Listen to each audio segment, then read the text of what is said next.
It's the month of May and we've had the qualifying and we are now into the week of the Indianapolis 500. Cars are heading out onto the track. It is the final practice, kind of, in the simulation run. It's a special event. We haven't had this one before, but welcome along everybody to the Indianapolis 500 and welcome to a Monday practice session. Usually after qualifying, we go straight away into the carb day on Friday. It's all a bit different here today. The racing capital of the world. And do you know what that means? It means we've got some interesting spectacles here with 2 extra practices. Carb days on Friday, but now we get to see how they run in race trim as well out there. 79 degree is the air temperature as well. Track temperature at 115 Fahrenheit as well. It's looking really good out here. And after yesterday's excitement of bump day and pole day as well, we have Alex Palou on pole position once again. First ever Spaniard to be there, and this morning the 33 drivers took their photo alongside the Borg Warner Trophy on the Yard of Bricks. One notable absent though, Graham Rahal. He got bumped yesterday as well as the 34th and last driver that was competing as well. Felix Rosenquist though was a bit late to the proceedings. The closest top 3 and front row in history, and then someone pulled, of course, Ed Carpenter pulled his chair back as well for when he came to sit down. Top 3 separated by 0.066 of a mile per hour. The closest top 3 in IndyCar history on a front row for a 500, and after last year, Scott Dixon being able to take away the average, he's only gone this year and gone 3 fastest. Unbelievable. Here's your timings then. So far in a 2-hour practice session. Don't worry, I won't be on my own for the entirety of it. Josh and Omi will be appearing soon as well. But it's O'Ward, who's currently done a 2:26.263 lap time. Then Rossi, Hunter Ray, Rob. Now Catherine Legg goes up into second place as well with a 2:22.516 as the fastest lap speed. So basically, we've done with the qualifying simulations. We've done with everything. We now return the cars to what we saw in the first 7 practice sessions. It's all now literally just getting them all set up to run the 500. Let's go down pit road. His teammate who's right behind us here on pit road in Jack Harvey. And I'm interested to, as we see highlights of yesterday, that bonsai run late in the going when against all odds, somehow Harvey was able to find speed and go fast enough to bump his teammate out. I'm interested to see today, given the weather conditions and how similar they may be to the racetrack and race conditions on Sunday, what these Rahal cars have. They've been consistent pretty much on balance throughout the course of the month, just as far as over a run, but they've got some speed to find. So that's going to be, of course, the mission today for all 3 of the Rahal Letterman landing cars in the field, including Jack Harvey. Katie. Well, thanks, Dylan. Of course, we have reached the week of the greatest spectacle in racing, or as Pato O'Ward said, the Super Bowl of IndyCar. McLaren's looking really great in those tribute liveries, but in fact, they're feeling even more confident as it relates to what they have out on track. Again, 4 of their drivers, they finished in the top 10. All 4 of those drivers actually finished in the top 6 last year. I was talking to TK just about that experience and how critical it is, especially when it comes to this pack racing and drafting. He said you can't beat that kind of stuff, and in fact, it really does remind him of the old days with Dario and Dan Weldon and TK when they were all out there together. He said that chemistry is what they need on track. Townsend, one of the things that I was curious about is how important is that manpower that they have, this McLaren manpower in those first 3 rows leading off the 500? Well, it's a good question, Katie, and good to hear and see you again. The manpower is only as good as the chemistry. You know, there's multi-car teams that I've seen in the past where they're always fighting each other and they're always secretly withholding information and key learnings. And then there's multi-car teams. You referenced the days at Andretti Autosport with Weldon and Dario and TK and Brian Herta. And that was a celebration of manpower and chemistry working together. And you can really see the early kind of formative vibes of that happening at Arrow McLaren. I'm not convinced about chemistry yet between Pato O'Ward and Alexander Rossi, but I can see it as a whole. And I think Tony Kanaan has brought that maybe more than anything else he's brought. He's got a ton of experience, a winning history. But I think what Tony Kanaan, I can see already, has brought to Arrow McLaren in his first year, and maybe his final year, is that chemistry and figuring out how to break through those strong egos, break it down, and then bring it back together as one unit. He's the... Looking good then so far as we head out onto the track. Lap times coming in thick and fast for improvement. It's Dixon at the top with a 2:29.184. Palou, O'Ward, Hunter-Ray, Carpenter coming into the mix as well. If you look further down, we've got pack racing going on. Sato leading ahead with the 60 of Simon Pagenaud, the 3 of Scott McLaughlin coming in as well, just behind as we enter turn 3 on the entrance speed. Lundgaard puts it up into 10th position as well, 2:23.470, his best lap time speed as well. This then, the practice session with all 33 cars, and it's looking like a carb day out there actually. We don't usually get this practice session. They've added it to the schedule for this year as well. I know many people saying like, why have we got more practice sessions added in when we're not needing them? But it's here. We may as well just make the most of it and see what we get as well. So it's a good run so far as they come out of 4. Dixon's at the back of that lot as well. I think Ericsson goes down low on the tow line as well, getting out of Simon Pagenaud, who's backed off the lap time. Callum Milo going for an easy move on the inside as well, as they come out of 3 into 4 as well. Takes another low line. Driver tracker is operational as well as the full information data packet. See, I told you we'll find a solution for when there's only one of me in the commentary box. We'll just elongate the data screen at the bottom as well with the Indianapolis background. It's a 2-hour session, of course. That means everyone gets to run a half run of what the 500 is going to be as well. The Indy 500 is on Sunday, gets underway at 5:30 green flag time, British summer time, 6:30 Central European time, at 11:30 a.m. Eastern as well. I know some people are trackside and will be listening to our coverage as well. That is fantastic, and we will do our best to bring you the 107th running of the Indy 500 with as much detail as we possibly can. I want to thank a few people who've been sending us some really lovely messages. I will get back to you all at the end of today as well. We've been really busy with filming features ahead of Monaco and filming for the 500 as well, so there's a lot of stuff that we've still got to do. On board with Simon Pagenaud in the 60 as well. The Auto Nation sponsored Meyer Shank Racing coming out of turn 4 as well.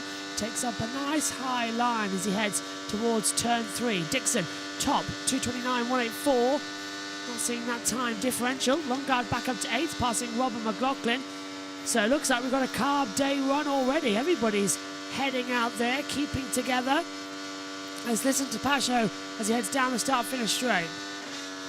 Up to 6th. McLaughlin goes 5th. Pagenaud's but still 13th now as well.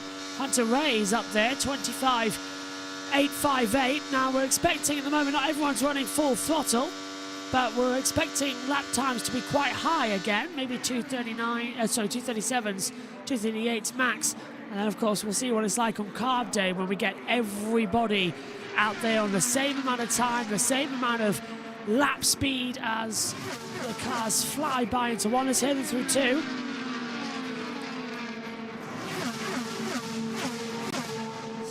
Some fantastic cars as well. They really are stringing them together nicely.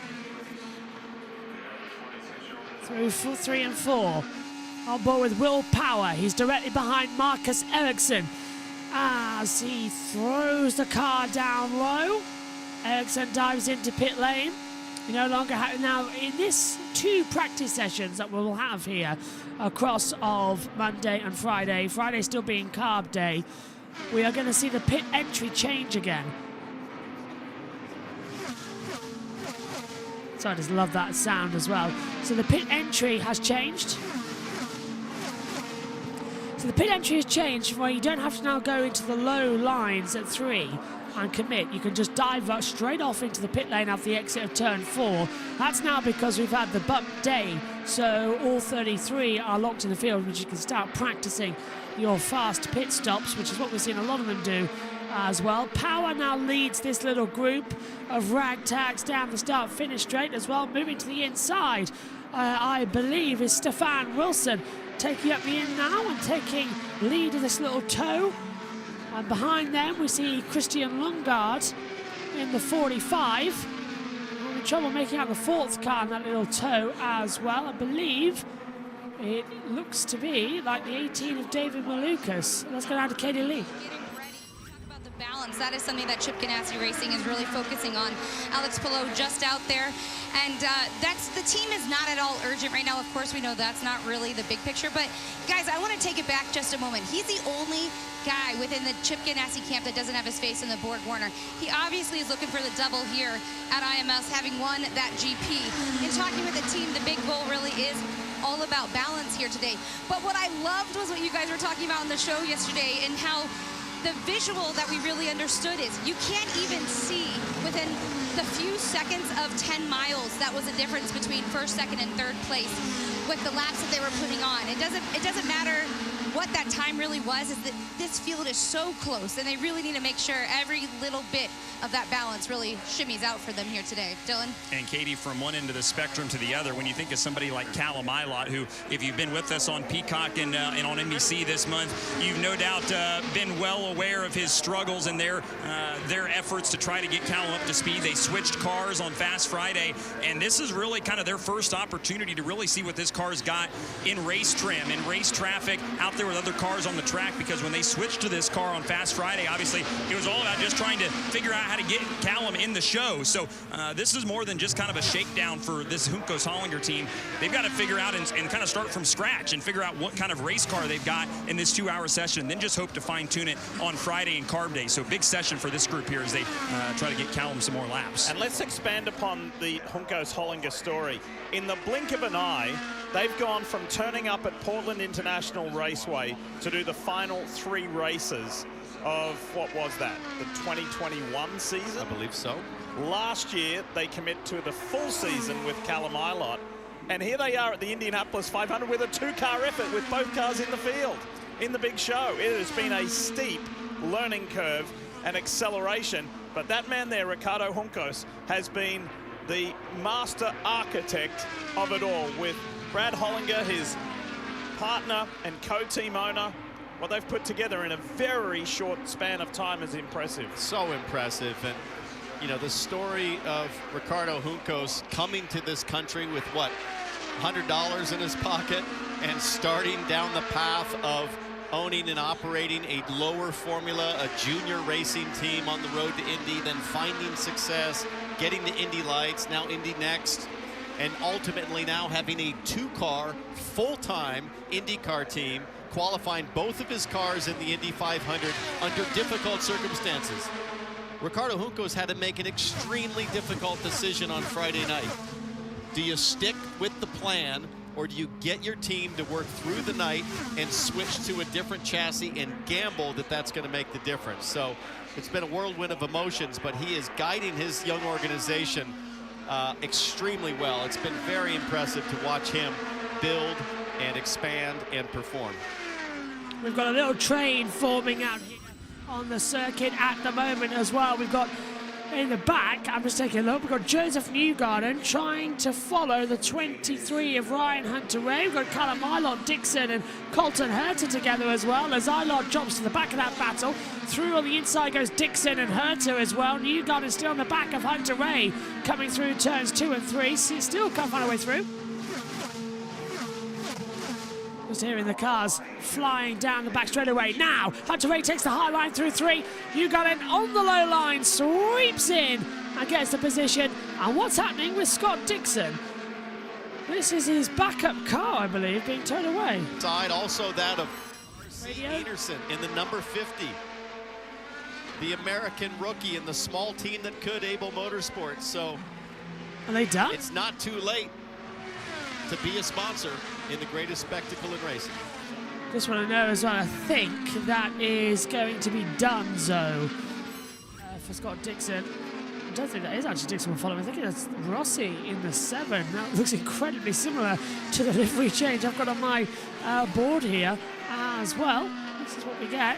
Information charts and all our spotters guides up here, as well as pit assignments on the back, driver performances as well. And the reason I have that is because on the second page, if I take a look, it's the lap guide, but we don't need that because it's an oval. You know how turn 4 speeds are as well.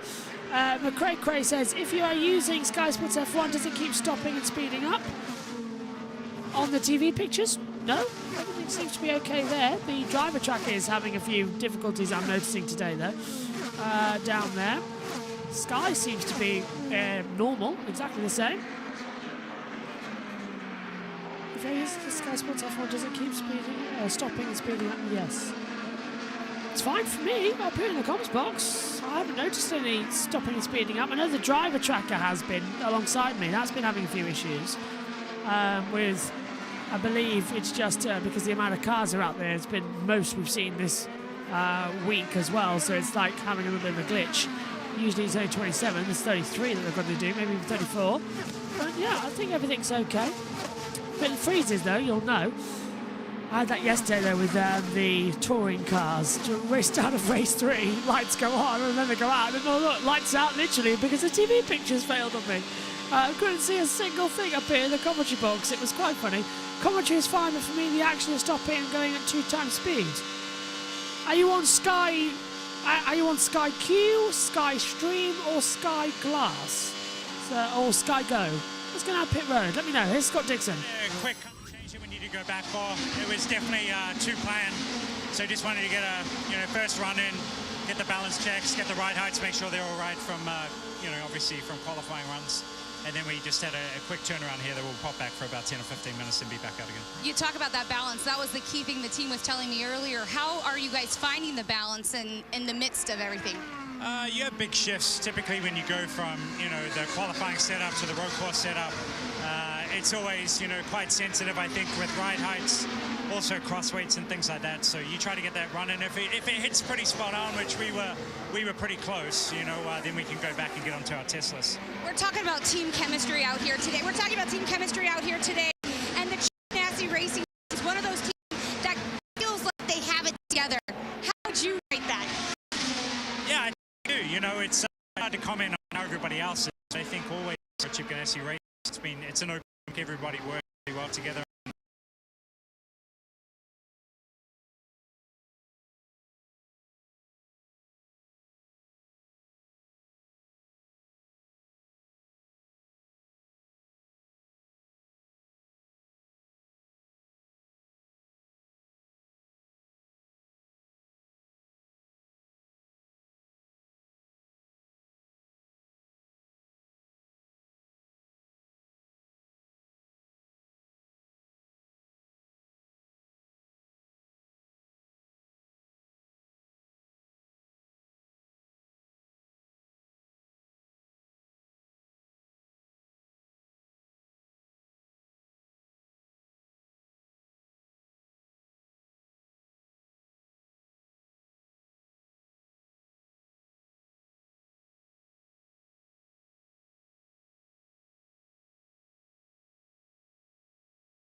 They have an up their game. I mean, Nick, it wasn't that long ago when the entry list came out for the season opener. One of those entries was TBA. I mean, they have a driver ready to go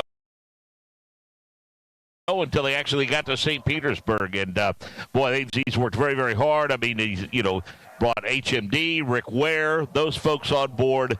And, hats off to Dale Coyne, a racer at heart. And, again, we talk about the driver roster that Dreyer and Reinbold has assembled over the years. Dale Coyne as well. Yeah, no doubt. I mean, he decided in the off-Saddleback to say, all right, we're going to go all in on a youth movement to have 21-year-old David Malukas be the guy with a little bit of experience and then a rookie in Stingray Robb.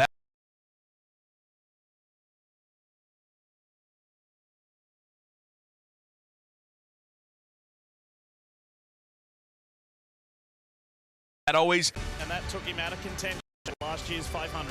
And just back to Colton today in RC Intercept, we just saw RC's been having problems with road speed. It sounded like an issue on his steering wheel where he couldn't tell exactly if he was on the limit or not. So I think that was compounded there. He was probably going a little slower than normal because he didn't want to speed.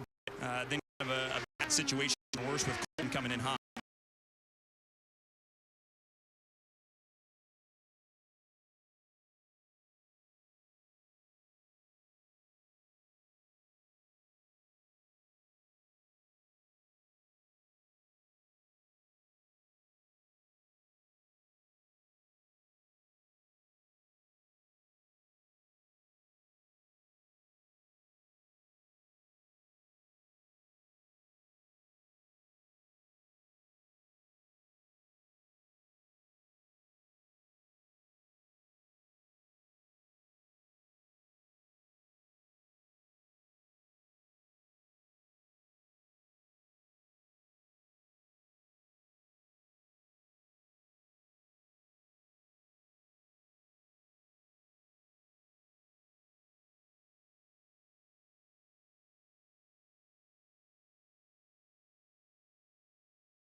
We saw the numbers yesterday, and you got to go to the third decimal point, and there's only a couple of numbers there. I mean, the things you did 5 years ago that would win you races week in and week out. I mean, again, I hate to belabor a point. Last year's series champion won one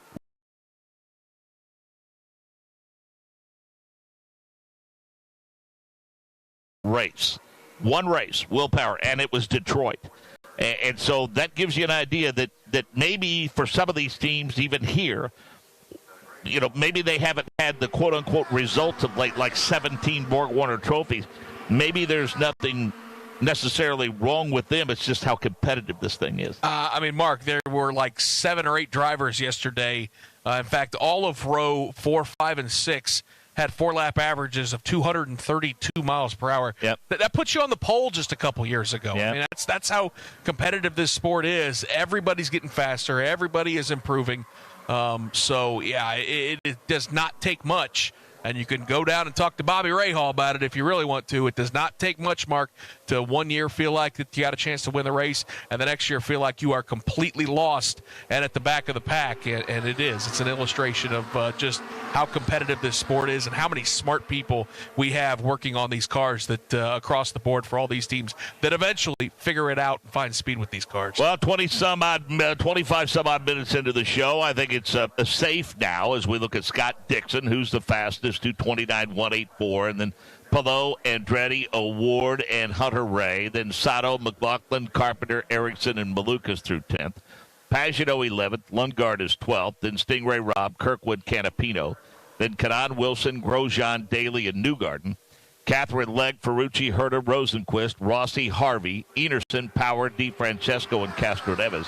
Then VK, Eilert, and Peterson. And good news is all 33 cars have been out, as we expected they would, Nick. And again, we're not going to make a lot of speed today. We're going to kind of highlight what people are doing in traffic, because I think that's kind of the stated goal today, is to figure out how that car is going to respond, especially at the end of long runs. And, of course, also putting a bow on qualifying weekend, Mark. Plenty of milestones and accomplishments this past weekend. The fastest pole-winning average for Alex Palou at 234.217 miles per hour. We also now have the fastest front row ever with an average speed of 234.180 miles per hour. It's also the fastest field from front to back at an average speed of 232.184. Some individual accomplishments as well. Alex Palou becomes the first Spaniard to win the pole for the Indianapolis 500. Catherine Legg, she's the fastest qualifier, 1-lap and 4-lap records now for a female driver.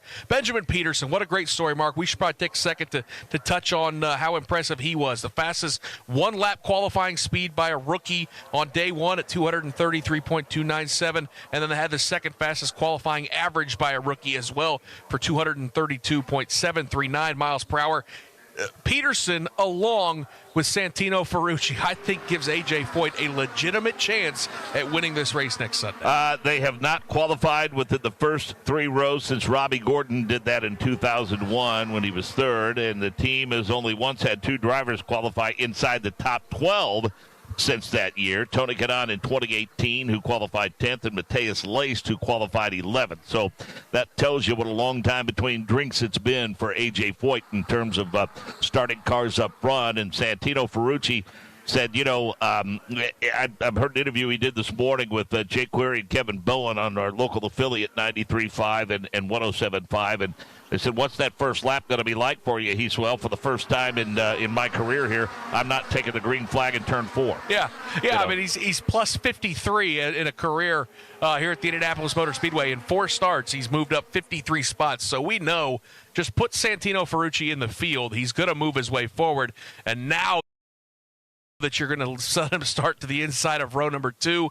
I think it's a legit conversation we have to have. The pit stop's got to be good from A.J. Foyt. The strategy has to be good as well. Those are all hurdles that you're going to have to clear because those bigger teams that have more experience running up front in recent years. But, Mark, I don't know how you can't be very confident in that young man from Connecticut because he's shown time and time again he can stand on the throttle, he knows how to pass cars, and he knows how to complete 500 miles and there at the end. So Santino, I think, is on the short list of guys that can win this race. Able Motorsports providing a good story through this month of May. They'll start in the middle of row number 10. John Bruner, of course, heading up that effort, and nobody better qualified to handle an effort than John Bruner. He's put together an incredible team. Able Motorsports has hired a legend to handle PR for them throughout this month, and he joined us here in the broadcast booth. I won't say that I listened to you when I was a kid, but I used to watch you and listen to you. I don't think there's that much difference between our age, but Rick Benjamin, welcome to the Sid Collins booth here at the Indianapolis Motor Speedway. What a pleasure to see both of you this afternoon, and an honor to be here. Always fun to spend a few minutes together. What has the last 4 or 5 days been like for your race team, Able Motorsports? Well, it's a dream come true for Bill and his family. Amy, his wife, Jacob, their son, who competes in Indy next, and the rest of Bruner and the rest of the family. Really, I mean, this is a family race team. They've been friends of mine, of ours, for the past 7 or so years. We've worked with them in the past on the media side, and to see this all come together. I mean, Bill has candidly said many times his ultimate goal was to become an IndyCar team owner, and he's made that come true with the help of the Enersons here this month. So, it's a great story. It's been fun to see them be able to get the car in the field. As you mentioned, Bruner's got all the experience in the world, and he's brought a lot of great people along with him who've done this many, many times over the years. And RC is a terrific young man. I'm just so impressed with how he's handled the stress of trying to get in the field when you're not a regular IndyCar team. When this is a one-off for the time being, it puts a lot of extra pressure on the driver, and he performed beautifully the other day. Well, I think John Bruner, obviously, as we said, the perfect guy for this because, as you suggest, with this being a quote-unquote true one-off, there are a lot of teams that would love to be here and love to do this one-off, but what it boils down to is personnel. I mean, it takes people in addition to the finances to make it happen. Once you secure the finances, okay, now we got to go get the people. A lot of people want to do it, but it's got to be the right people. And I would imagine if I could use a dated reference here and using the term Rolodex, I would imagine that John Bruner has one that's about as impressive as anyone. I think he's got plenty of people on speed dial that are happy to join him more here for the appropriate, month. I guess, yeah. At least that brings us into the 90s or the 2000s. That's right. Thank you. Yeah, well done. So. Yeah, but and the beauty of it is when John Brunner calls, people listen. Huh? Absolutely. I mean, I first met John back in the 90s when he was with Players, back in the Atlantic days. We were doing Atlantics on TV back then, and watched him over the years with the Forsyth team and many others, of course. And he had said, I'm never doing this again. I'm not going to do the 500 again. I don't want to do this. He agreed to join Able Motorsports 2 years ago to run the Indy Lights, Indy Next program, and they've done a great job with that. But when Bill said, hey, we've got this chance to take the Enerson's race car, make something out of it, bring it here and put it in the show, John said, okay, we'll do it one more time. And so here they are. So some people, when they finish their motorsports broadcasting career, or broadcasting career as a whole, they want to get as far away from it as they possibly can. That wasn't the case with you. I mean, you and I really got to know one another during your days working for HPD, doing a lot of PR work for them, and now you're on this side of it with Able Motorsport. It's a treat to be here, really is. I mean, I told people who've been asking, I'm like, I've looked down at this credential I've got, and it says entrant on it, and I never, ever thought that I would have one of those at this place. So it's a cool thing to have. It's a cool opportunity to be able to do this. Still do some on-air work when the opportunity arises. We'll be at Nashville for the Music City Grand Prix again this year, and some other things. We've got a documentary project in the works for the second half of the year, but semi-retirement has been wonderful, and I miss the day-to-day stuff, but then I don't really miss it either. So now where's home for you these days? We still live in Charlotte. Been in Charlotte since the mid-90s when I went to work for TNN covering NASCAR and doing race day and all those things that really got me going in this full time, and it's been a great run with TNN and then with Speed Channel, Speed Vision, and now Speed Vision's coming back, so we've got some things possibly in the works for the revived Speed Vision down the road here too. So we'll see. Rick Benjamin's our guest from Able Motorsports, a longtime motorsports broadcaster, of course. And, you go back to the 90s as a whole in terms of motorsports. You look at NASCAR, you look at IndyCar, you look at kart in those days and everything. And there's no question, I think everyone would be in agreement that motorsports was at its zenith. And I just think what it boils down to more than anything else, I mean, I think it's still wildly popular. Many forms of racing are wildly popular. It's just, these phones and these computers and everything, they've done so much to change viewing, watching, and listening habits. Sure. Well, when you think about it, you and I talked about this morning, of course, the radio network is heard on Sirius XM. Well, there was no such thing back in those days. It was just getting started in the early 2000s, and internet streaming of audio was an engineer's dream back then. It wasn't a reality for a long time. And like everything in life, the business has certainly changed dramatically, but it's wonderful to be able to tell stories about this sport that we all love so much. And that's really what this boils down to. I always tell young people who approach me, and I'm sure they approach you the same way, if you want to do this, be prepared to starve for quite a while, first of all. Sure. And become the best writer you can become, because that's really what it hinges on, is your ability to acquire the material for a story and then tell that story somehow on the air, online, on a podcast, whatever it might be. You're so right. I mean, this business is all about telling stories. How fun now is it to be a part of a story that I think many people label as an underdog, because everybody loves those type of stories. Oh, for sure. And it's I'm getting up to speed in this. This is not a job that I ever expected to have. Sure. Bill came to me several weeks ago and said, hey, I think we're going to do this. Would you come along? And I was happy to say yes to that. And learning the nuts and bolts of what the day-to-day requirements of the Speedway, that's my learning curve for the week. But yeah, the reaction from media around the world has been phenomenal. Everybody loves these underdog stories, absolutely. And we're going to try to give him a good one on Sunday. RC is capable. I know that. I've watched him as he made his way through the road to Indy. Watched him here when we were doing Honda's video work over the last many years up through COVID. He was driving for Dale Coyne occasionally back then, did a nice job, acquitted himself well, got to meet him a few times and talk with him. And so I've just been very impressed how he's handled this whole thing. But, the shout out really, I think, belongs to the entire group, from Neil, RC's dad, RC, to Bill Abel, John Brunner, the team they put together. The car was delivered to them in January in pieces. And, many of the guys have said to me, hey, we didn't know what we were going to have. And we know how impressed Chevrolet has been with the level of engineering we put in this car. And the series has been, because apparently, and I wasn't here 2 years ago, but apparently the effort was lacking in some things 2 years ago. Yeah. This year, it's a legitimate effort with a real chance. Sounds like there'll be a sponsor announcement from us later in the week, which is wonderful. Awesome. Great. And, we're just excited to see what happens. The guys are going to be busy during carb day, doing pit stop practice and trying to get ready for Sunday. All the guys will go over the wall, have done this before, but working together as a group and trying to get the car on and off pit road as quickly as possible safely, that's a bit of a different story. So we need to do a little tuning there, but I'm sure it'll all come together Sunday afternoon. You've been a part of all of this for many, many years in one form or another, especially here at this place. And, but I can't imagine, as we mentioned yesterday, late in the day during the run by Jack Harvey, I don't think there was anybody in this place more conflicted than Bobby Rahal was during that run. Had to be. And having worked around Greg, called Graham's rookie season in the Atlantic Championship back in the mid-2000s when I was doing Champ Car on television. Right. And so I saw how talented Graham is then, and then got to know Bobby, of course, many years before that. Had to be, no question about it. It's joy to have 3 cars in the show. It's terrible sadness to have your lead driver miss it by a tick, and they were just off that much all week. You could see it.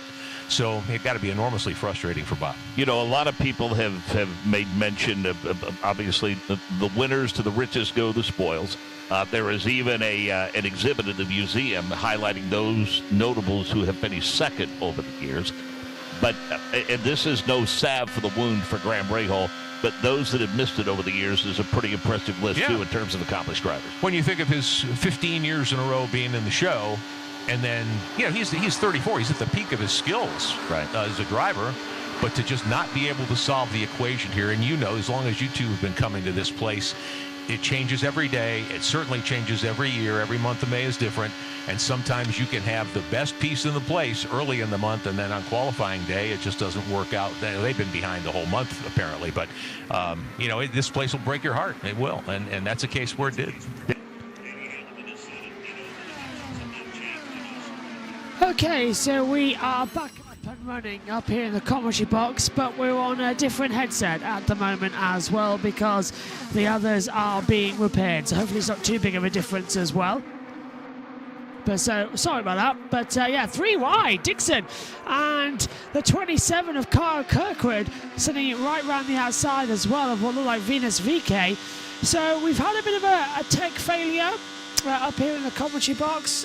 Basically what happened was all our technical, we were mid-sentence and all our techs basically just blew. So we're on the same bus mixer, but our headsets are needing a few minutes to get back in sync. Let's listen.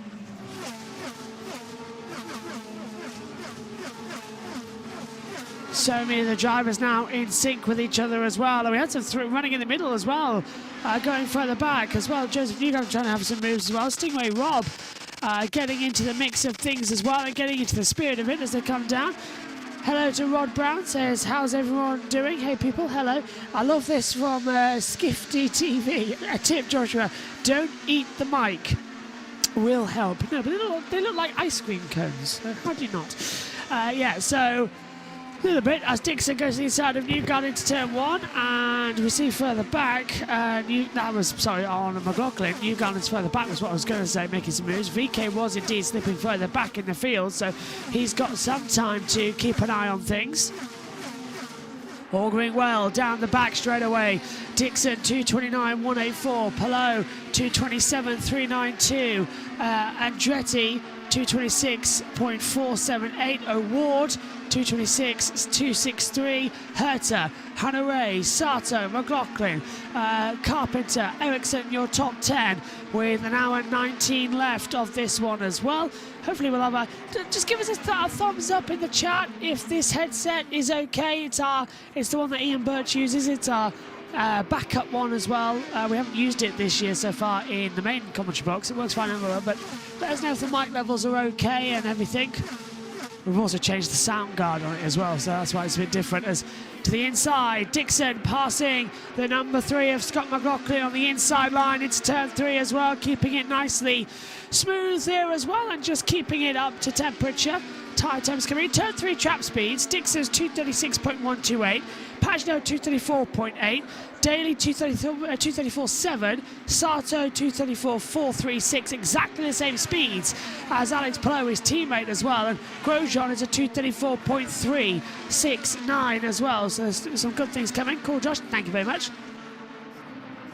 So that means that everything is good with the headsets as well. We'll get our normal Audio Technicas back shortly, but these are actually more comfortable than the Audio Technicas because of the ear cups. They're more of a rounded headset than the squared off ones on, well, I can pick Megan's up actually as well, the Audio Technica.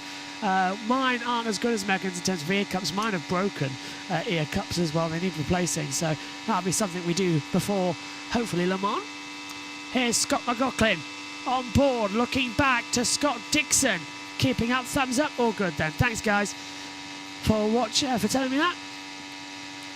We've been having power problems all week, really. It's getting quite ridiculous as well to keep everything in motion. Dixon in the tow, down towards turn number 3 as well. He just can't make the move on the inside of McLaughlin. So this is basically like carb day, but on a Monday instead. This is actually quite fun. Usually we don't have... Now, here's the usual thing. We don't have this Monday session. This is brand new this year as Palou to the inside as well as Dixon, and Newgarden getting through on McLaughlin as well. So the two Chip Ganassis head to the front, then followed by 2 Penske's of Newgarden and McLaughlin. Trying to find out, I think it's Ryan Hunter-Reay in the mid-pack as well, further in that mix. Down the straight they come towards turn 3. Now to the inside, I'm pretty certain, 100% now that is going to be Hunter-Reay getting through on the inside there. There is Sato, that confirms it in my mind. So Hunter-Reay had a Sato on the board. Oops, IndyCar's driver tracker disappeared. It's all fingers and thumbs today, isn't it, to try and get everything sorted as well. It's because it's Monday and all the equipment's been on. Agustin Canapino is coming out right behind Colton Herta. So that's going to be a little mix that we're going to see play into fruition shortly as well. And let's have a listen as well. This is on board with Pato O'Ward and the McLaren as he's going to get past, I think, Alex Palou, the pole sitter. Oh, we tried around the outside to 1 and had to back out of it as well. So a little bit of a tetchy move from Alex Palou as they sweep back through. If this is really enjoying himself. Let's have a flashback then to the 106th running of the Indianapolis 500 last year. Ericsson breaking the toe to Alex Palou as the white flag came in down the start-finish straight. Ericsson diving into the pit lane, out of the pit lane line, and all the way down the start-finish straight, making it look like a zigzag to try and keep Palou behind. Palou went around the outside, but Ericsson was braver into turn 1. Some stellar defending for Marcus Ericsson last year as well. I'm not just saying that because he was my pick a winner. Trust me, it was seriously some stellar defending. So 1 hour 16 to go, as you can see on the clock. 1:15:46 now on the board as into the pit lane. Is that going to hear a message? It worked out for you. Yes, we are. Head down pit road. Listen, this is Indy. I mean, here's the thing. In all seriousness, Pato O'Ward, as good as he is. Oh, we've got a yellow. What the caution for? So yellow, 45 minutes into the session. It could be for track inspection. But the yellow, oh, there's a bit of debris that they've spotted on the circuit that they're not happy with. Either way, the caution has come out here at the Indianapolis Motor Speedway to bring everyone just back down to level. And Benjamin Pedersen coming in, starting 11th. That's in the middle of row 4 as well. So let's stay there, yeah. Is it Pedersen with the problem? Quite catch the communication there inside the Sexton Properties Chevy for Benjamin Pedersen, who has been spectacular in his maiden month of May. He will. So we're under caution then here at the Brickyard. We believe for just a scheduled track inspection. We'll keep an eye though if it turns into anything else. But for the time being, let's head over to our commentary team at NBC. Right now, he doesn't feel entirely comfortable about it. The team has been running some install laps. You can see the lap count's only 9 right now. So he did come in, they came out late, they're just adjusting some wings. But what I really understand happening in that team communication is there's a lot of coaching. Townsend, how important would that coaching be right now? Well, it would start with some critical pieces of information, which is 1, you have 100 less horsepower than you had yesterday. 2, you have a lot more downforce than you had the last 3 days, frankly, since Fast Friday. So I'm sure Benjamin knows that, but it's a dramatic difference in feel. You're talking about all these cars being on average about 8 miles an hour, maybe 9 miles an hour slower. than they would have been the last 3 days. I don't know if that's everything Benjamin Peterson's feeling, but I can't imagine there's been much else that's changed as they look to the back of the car. And looks like they're going to add a little gearbox oil here.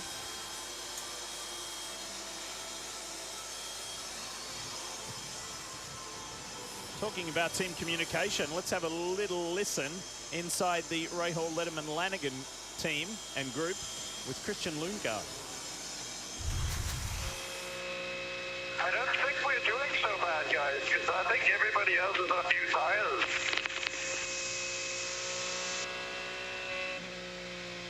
You look pretty strong out there. Sort of consistent with the leadership and optimism that we've seen from Christian Lundgaard the last 3 days, despite really stressful and disappointing circumstances with the speed of the Rahal Letterman Lanigan cars in qualifying trim. It's really been Lundgaard that has kept the positivity high, the focus very realistic and practical, and now you actually hear more of an air of excitement, like, hey, we're not that bad and I feel pretty good in traffic. And Lundgaard is speculating where they are in tire, presumably on used to quite used tires on the number 45, and speculating that some of the cars he's racing with are on fresher tires. So nice to see a little bounce in the step at that race team today. Speaking about a little bit of a bounce, there's been a bounce by the fans and the spectators. This past weekend was the PPG Presents Armed Forces qualifying weekend. It was the most attended in more than a decade. There were over 85,000 people over the 2 days to watch qualifying. Now, you and I have never been Monday to Friday guys, right? We've never really, well, when I was a school teacher in 1995, I had a Monday to Friday job, but we've never been regular hours guys. So doing something on a Monday is nothing new for you and me. But when we rolled in here today, we're like, where have all these people come from? There was a traffic jam to get into the track on a Monday for practice, and it has been fantastic. Yeah, I mean, I think there's a reason for that, though, Diff. Number one, there's two reasons. Doug Bowles and the staff here at IMS have worked tirelessly the last several years under Roger Penske's new ownership to continue to promote the heck out of this thing. They've done a great job. But I think maybe a deeper reason is that the cars are flying. The faster the speeds are, the more interesting this place gets. The more they start to threaten track records. Who did it the other day? We started with Takuma Sato, and then it was upped by Benjamin Peterson, and who did the 235 also? Was it Palou yesterday? Palou. So that's those are the fastest laps we've seen here since 1996. And as much as this is the greatest spectacle in racing, you have to remember it's a spectacle for one very important reason: speed. Yeah. This is a cathedral for celebrating speed, and that's why people make the pilgrimage, whether it's a Monday for practice or Sunday for the race. There's something that is extraordinary happening here, and people want to see it. Listen, you keep telling people over 200 miles an hour. You've got to start saying over 230 miles an hour. Yes, you need to adjust yourself and start talking 240.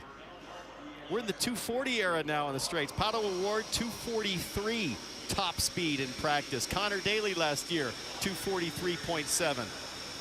That is a lot of thundering spectacle coming down the straightaway, and you got to come see it to believe it. I'll tell you something that I didn't mention the other day, which was just an unexpected surprise. I always like to, could be at the Rolex 24, could be at the Indy 500, could be at anything. I always like to go somewhere different. Could be inside turn 1, could be outside turn 4, could be wherever it might be. I always just like to go and look and watch. The other morning, I wasn't on the practice session with you guys before the first day of qualifying, so I wandered down pit road, talked to a few of the teams. Then I just stood on pit entry and just watched. They come in on the practice run on that crisp morning, on Saturday morning, and they kill the engines and they just roll in. I just thought, what a stark contrast. It was so peaceful and graceful watching an Indy car come in and roll down totally quiet and peaceful down pit lane, and then they, at the opposite end, they fire up like a fighter jet and they're doing 240 miles an hour into turn 3. It was such a contrast that this man knows all too well.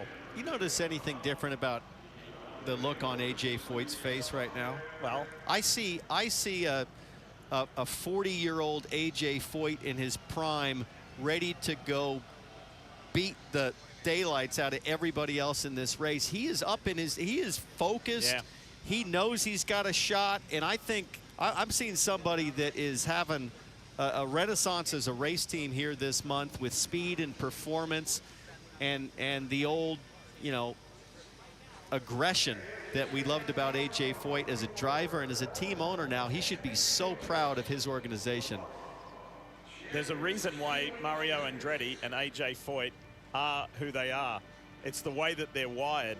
And if you were to say to either of them right now, and of course, you know, it's just a story, but if you were say to either of them right now, hey, you want to jump in this thing and have a crack? They'd say, yeah, sure. Yeah. They would. Well, talking about jumping in and having a crack, let's take a look back while we have a second to this dramatic run from Jack Harvey. Look at the clock in the upper left-hand corner.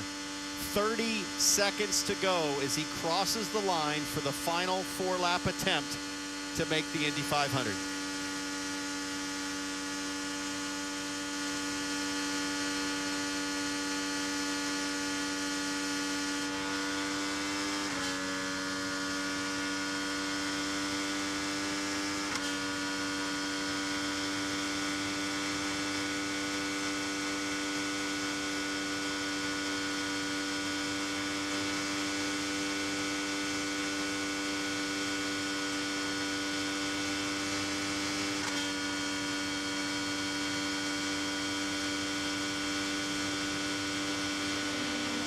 So at this point, Diff, you'll remember we see the warm-up lap. Things are looking pretty good. And Harvey starts lap 1 here. And I was watching the shift lights at the top of the steering wheel. And I can remember thinking, it looks a little more buzzy up here. There's a little more color. It's just a little bit early than what I remember. It was subtle, but you also hear it audibly with the revs. So it just looked like the gearing was perfect. And the surprise was the heat soak, meaning they just finished a run and then went right into this last run. All the science and the data suggested it wouldn't be faster. You saw Bobby Rahal shook his head, and I couldn't figure out why Bobby was shaking his head, because on the tracker, it looked like it might be good enough, and I didn't know if Bobby was shaking his head like Graham might be out, or if it was disappointment just at the overall lack of pace. And Graham just expressed that to Dylan Welsh. And then at this point, I'm watching Harvey's hands, and I'm thinking to myself, why is he not on the tools? Why is he not working and experimenting and trying desperately to find any adjustment? And I understand that a lot of drivers were saying the same thing in the bus lot, screaming, use your tools. And I think right at this point, Harvey's engineer comes on the radio and makes that suggestion. There goes the right hand. There goes softening of the front bar for the understeer. And who knows if that made the difference. But potentially, it was a critical piece of information at a critical moment in what would be a razor-thin margin to go or go home.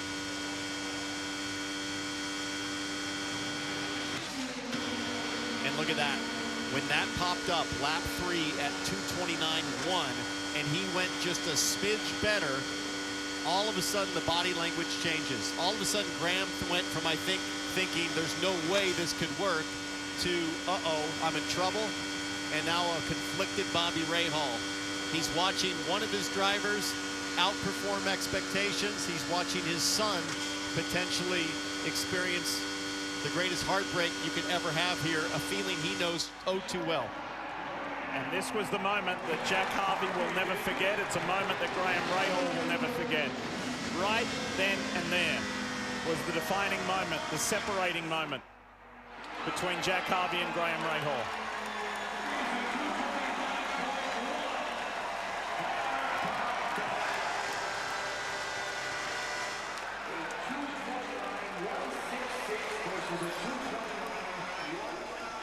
And it was because at that point, Graham got out of his car, thanked every team member.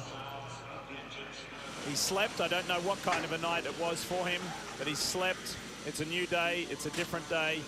And it's a very, very different feeling for Graham Rahal. But you know, from this day forward, right through to when the checkered flag falls, he will be the biggest driver, the biggest cheerleader, the biggest motivator. He will be rolling. Okay, we got a green flag as VK's car has been pulled back into the pit lane. Not sure why that has taken over.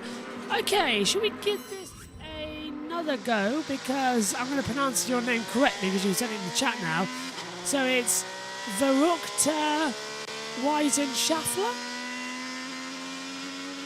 So Verukta. There we go. Brilliant. I will keep that in mind. I'll note that down on the post-it note as well. Always like to get people's names correct as well. Microphones have been restored finally as well.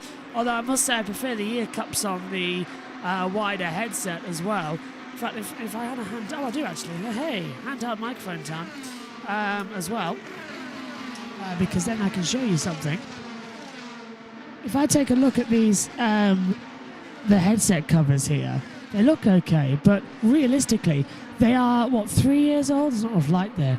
They're 3 years old, you might be able to see them. They're coming apart the side, so every time you take your headset off, you find a little bit of black leather just coming out your ears as well. It's ridiculous. It's absolutely ridiculous. And it is getting to be a problem now as well with everything. As well as put that down. So inside, Santina Ferrucci got it. You got it. Hey, brilliant. Verukta, brilliant. And hello to Rod as well watching on.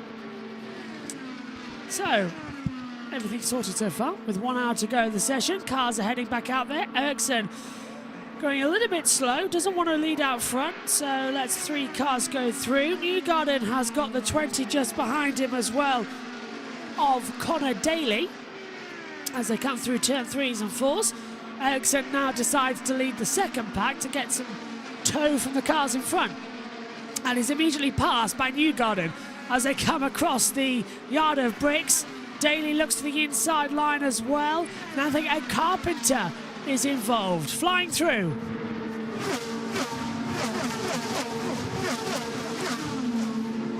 Turn 2.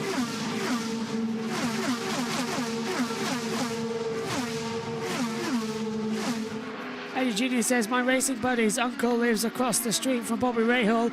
He was the only guy who painted Bobby's cars, until wraps anyway. We've got great access to mid-high every year. You need to ask your buddy's uncle as well, how is he? How is Bobby Rahal after yesterday? And I did see as well, by the way, as well, Verukta, your comment did apply. We haven't had anything from Catherine Legg being made to give up her seat for Graham Rahal yet. The official photograph of the 33 starters was taken today to be published, and Catherine Legg was amongst that. So we don't think we're going to see any change this late in the proceedings for a race run as well. So we'll keep that eye out as we go. Cars coming in and out of the pit lane 3 times. One with Colton Herter in a separate box as well on a tow line down towards turn number 3. He thought about going to the grass for an overtake on Ed Carpenter. That's a pretty late lunge, and he even did clip the grass with the rear tyre as well. Fantastic stuff already. This is like Carb Day. We're on board with Herter now again. This is honestly like we are watching Carb Day. It's quite an unusual thing to witness, because usually we are seeing 2 to 3 days of this. You're not allowed to roll that one out on change over. You're not allowed to roll that one out on. You ever stuck any big nail in your teeth? So Herter on the back then of Carpenter coming out of turn 3. Now out of 4. Ericsson's the pit lane. Let's hear from Alex Palou. Right now with Colton Herta, as you're kind of analyzing that, your car is actually back in the garage, not out there. First, what are you guys working? What are you tinkering on? Just trying a couple of ideas that we had after last week practice. Yeah, so far so good. It's really warm today, so making it difficult to pass, but yeah, the number 10 feels good. just changing a couple of stuff. Hopefully it's even better. The number 10 is feeling good. That's great. Scott Dixon saying they're working on the balance as well. How important is getting it right today so you guys feel like you're comfortable going into the weekend? Yeah, we're basically trying big stuff to try and get rid of ideas, not getting into detail on balance yet. I think on carb day we'll be able to get more into details. But yeah, so far the big things are working. So yeah, happy days. Hey, you want some big things working, isn't that right, Townsend? What do you got for Alex? Well, I've got a question for Alex because yesterday before he made his pole run, Barry Wanzer came on the radio and said, we need you to go really fast.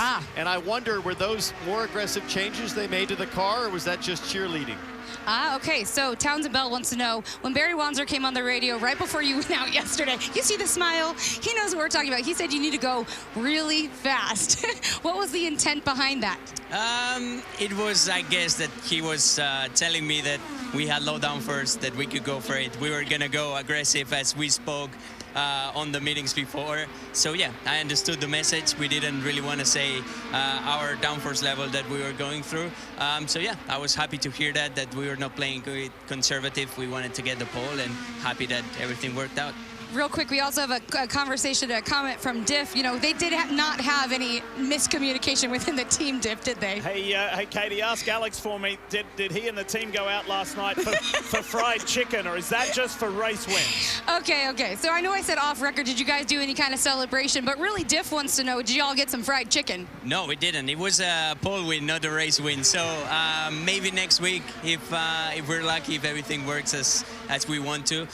But no, we were super happy. Obviously, it was a long day on media yesterday, so when I got back to the garage, everybody left already. So we're gonna celebrate during this week, enjoy, but focus on the race now.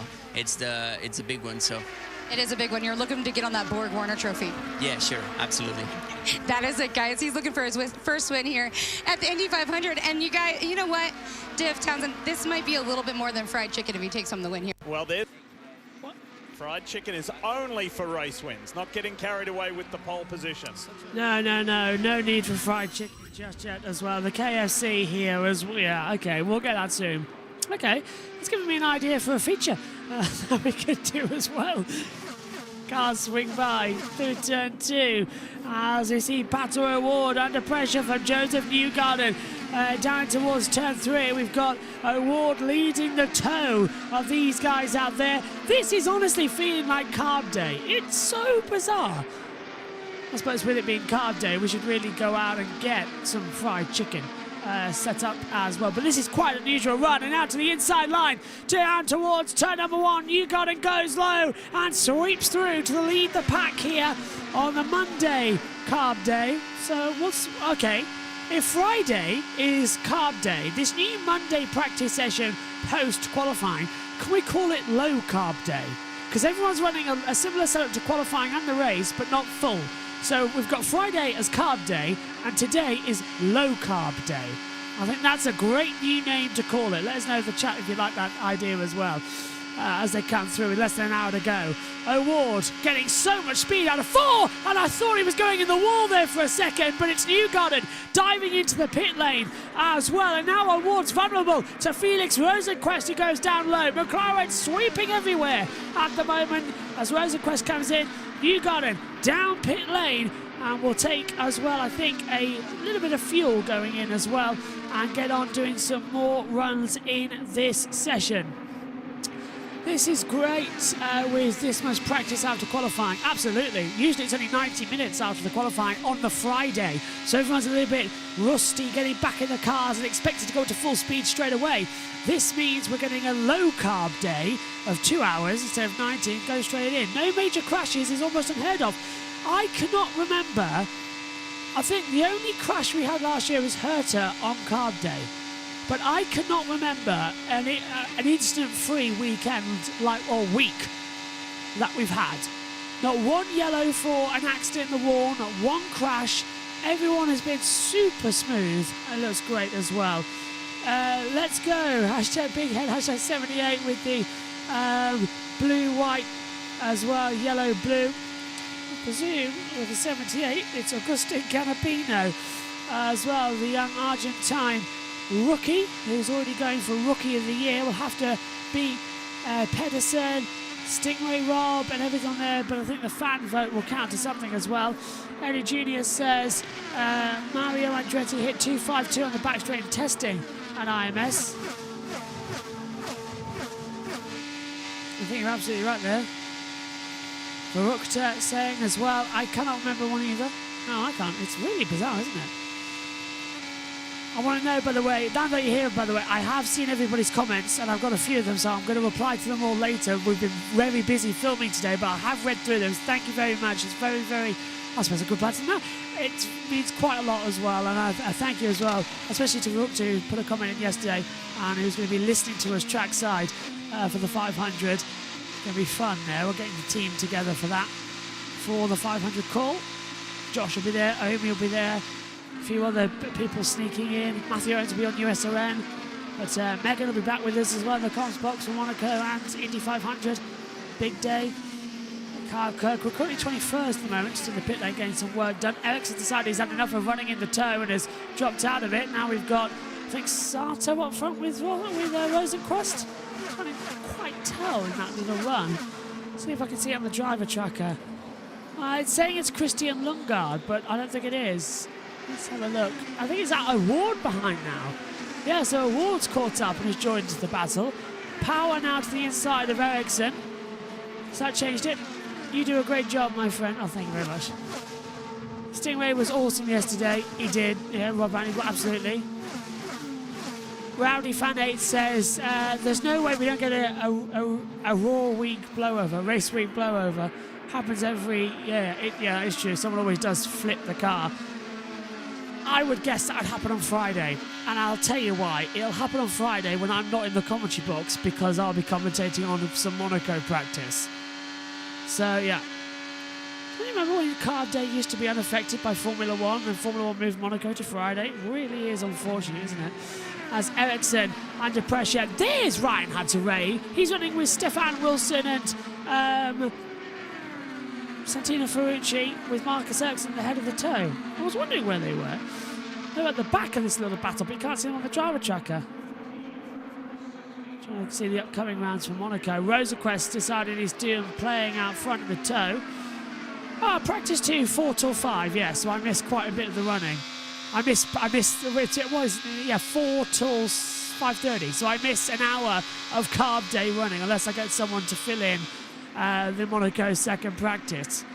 I could do that, I suppose. I could go off in commentary box B and cover Carb Day, and somebody else could come and cover F1. Finally, I knew someone about yay high, long hair, and enjoys talking in the commentary box. I'll get Megan. Back down straight away. Several cars coming out there. I think nearly everybody's out there. I'm trying to find out who's actually in the pit lane. Well, actually, according to our driver tracker, there's a few in the pit lane as well, but there's so many packed up on the circuit. Let's check in further down below as well with our driver tracker, because positions 10 down to 33 now open. UC down to 27, I believe. No, 24. So 25th is Helio Cashineves. Catherine Legg, 26th. Felix Rosenquist, 27th. Santino Ferrucci's 28th. Jack Harvey, 29th. Devlin Di Francesco's 30th. R.C. Anderson's 31st. Callum Arnold, 32nd. Venus VK, though, down to 32nd place, but only completed 23 laps as well, but hasn't had a great run so far. I need to put my glasses on as well to see things on the comments. Lucas Levin says, hello, good afternoon from Argentina. Good afternoon. Hope you're having a wonderful day over there as well. I would love it if Formula 1 returned to Argentina. A little bit of a side round, but Buenos Aires was fantastic as a racetrack. I really miss it. And even Formula E, I really miss Buenos Aires. It used to be a race I really look forward to as well. So I hope we get a race somewhere in the World Championship in Buenos Aires soon. I think we're going to go down pit road. 49. Oh, 3 wide as VK, Sato and Dixon down the back straight away. Sato backs out, goes to the inside. VK gets passed by Rossi, and Dixon hits the front. VK getting a little bit of trouble now into the back of the 14 as well. That's not Santino Ferrucci. Checking, could be the 24. That's not Stefan Wilson, and it's not the 14 either. For Santino Ferrucci, could be the 11. It's matching the description, but that's not Sato. Could be Malukas. Need to get that angle sorted. It's like the cameras are ever so slightly. And a shame crash! Oh, big one into the wall! And it's Stefan Wilson and Catherine Legg into the wall with a huge accident. Legg twice into the wall and almost flips over. And that is a huge accident.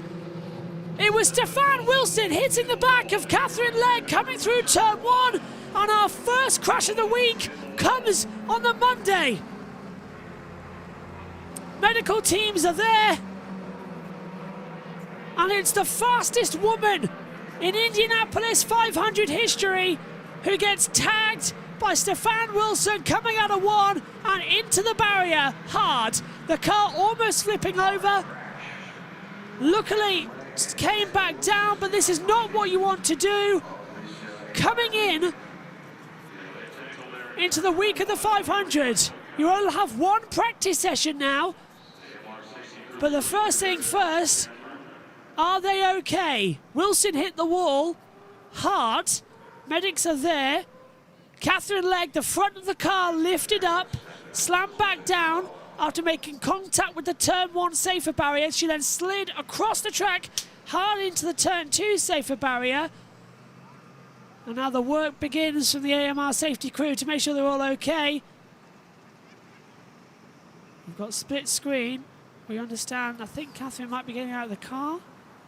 I'm seeing movement from her. Yep, Catherine Legg is getting out of the car under her own speed. She is okay, which is fantastic news for Catherine Legg. Now we look down at our second monitor to see Stefan Wilson through the first corner. This is the danger with pack racing in practice as well. It's one small mistake. So Catherine Legg is walking away. She's okay. Let's hope they can rebuild that car back to the same spec.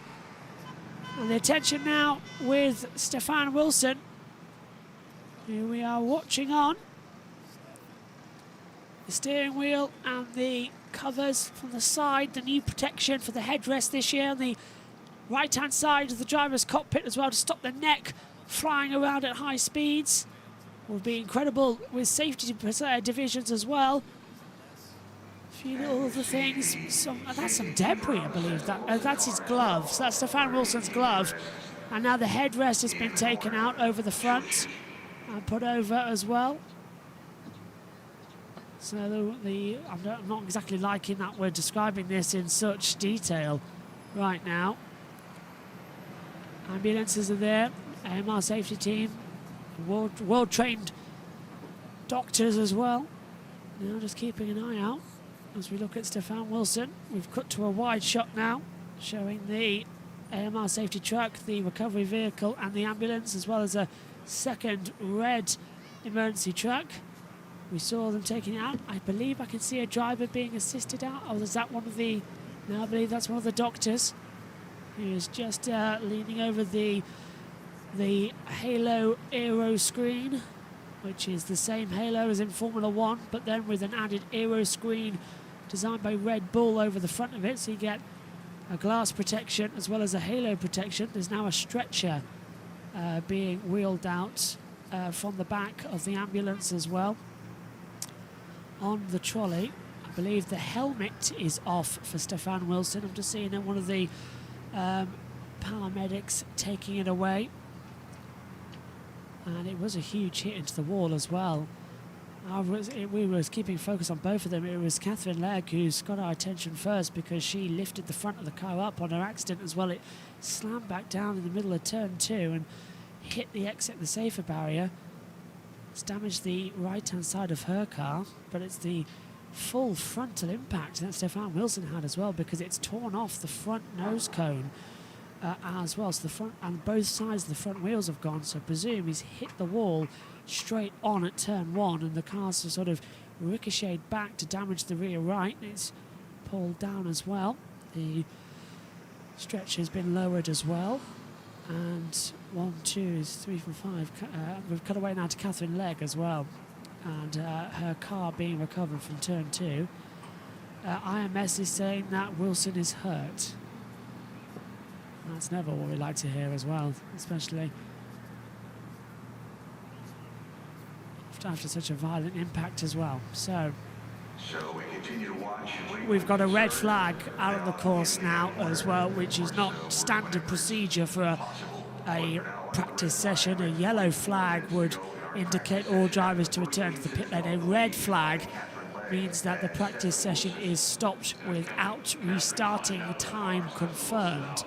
So Catherine Legg's car is now lifted up. The rear right, front right and front left suspension is damaged. The front nose cone is off. I don't think there will be damage to the tub of the survival cell, but the aero intake on the side, correction, there is a massive bit of damage as well. The side aero take has been taken off as well. I can see directly into where the engineer, so that will probably be a new chassis for Catherine Legg and the backup car coming. Scanners are saying Wilson is not okay. Peacock's not showing the wreck, so that is bad news. Rahal, thank you to Rourke as well. Rahal team, know how much bad luck this is as well.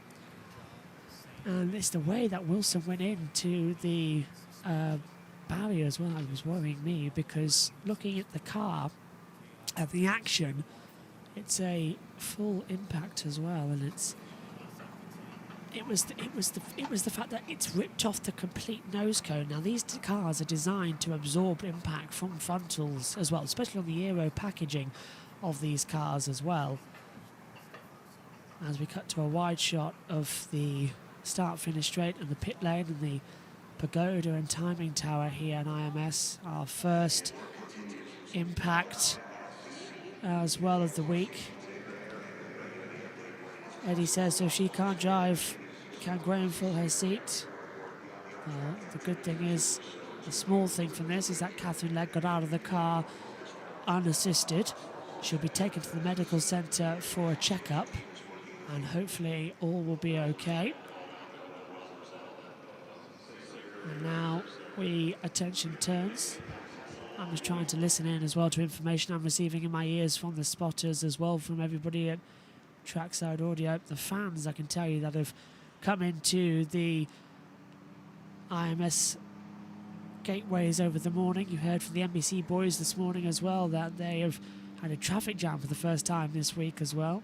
Everybody's attention was grabbed quite rightly by the exciting qualifying days we had Saturday and especially Sunday, the closest front row in Indy 500 history.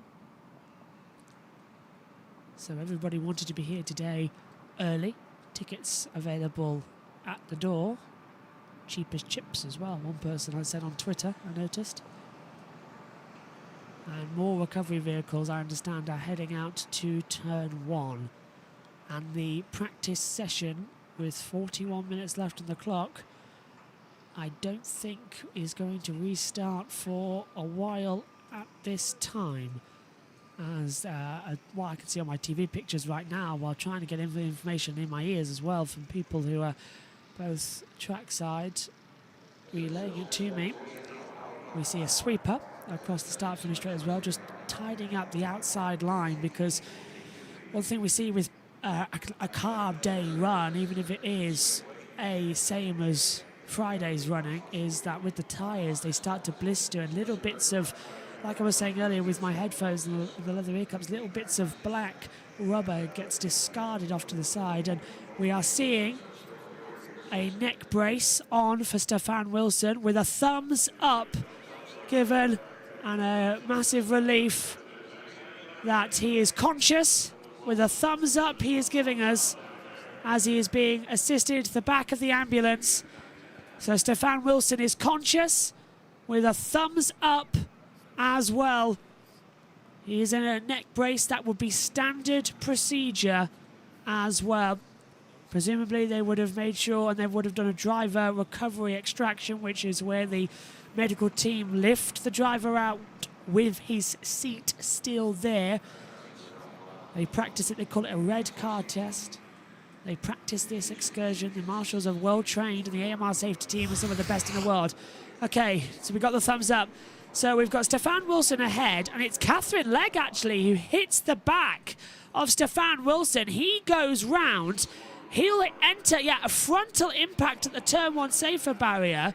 Catherine's car almost comes up behind. So it's Wilson down low into 1. Catherine comes in behind, tags the back of him. Wilson spins, hits the wall, and Catherine almost comes up on the wheel, slams back down as well on the front, and then drifts up into the second safer barrier at turn 2 and drags on wide. So it was a front impact for Stefan Wilson as well that we were worried about. And the AMR safety team doing an amazing job recovering him as well. Looking at that, though, I wouldn't say there was too much damage on Stefan Wilson's car. It's a frontal impact. Let's take a look at it again. So Leg comes in with so much speed through turn 1, tags the back, almost locks up to brake. And yeah, it's a frontal impact only with a slight knock to the rear right. I reckon Wilson's car will be okay. A little bit of TLC, that would not have damaged the tub. Catherine Legg's car, however, I think is going to be massively affected because it's 3 sides broken. There's oil on the track as well. And she took her hands off the wheel and covered her face as well, I noticed there. That's because there's no power steering in an IndyCar as well. And you hit the wall, the wheel's just going to jerk around unexpectedly, and it's got enough force under crash that it can actually snap your wrist bone straight as well. Let's take a look then at the chat as well. Who visited the underwall? It's Catherine Legg and Stefan Wilson have been our first crashers of the week. The race is going to take place on Sunday, 11:30 a.m. Eastern Time in America.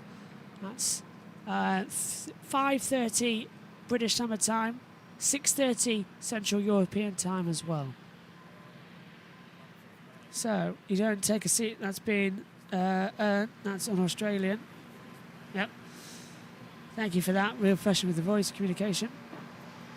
Thank you for the compliment. But got to not excite anything as well. You just got to relay the information. And Wilson's car ended up at turn 2 as well. So I don't know if they've moved. They couldn't have moved it, surely. So they hit at turn 1, and Wilson's car travelled along before it came to a stop into turn 2 as well. Wow.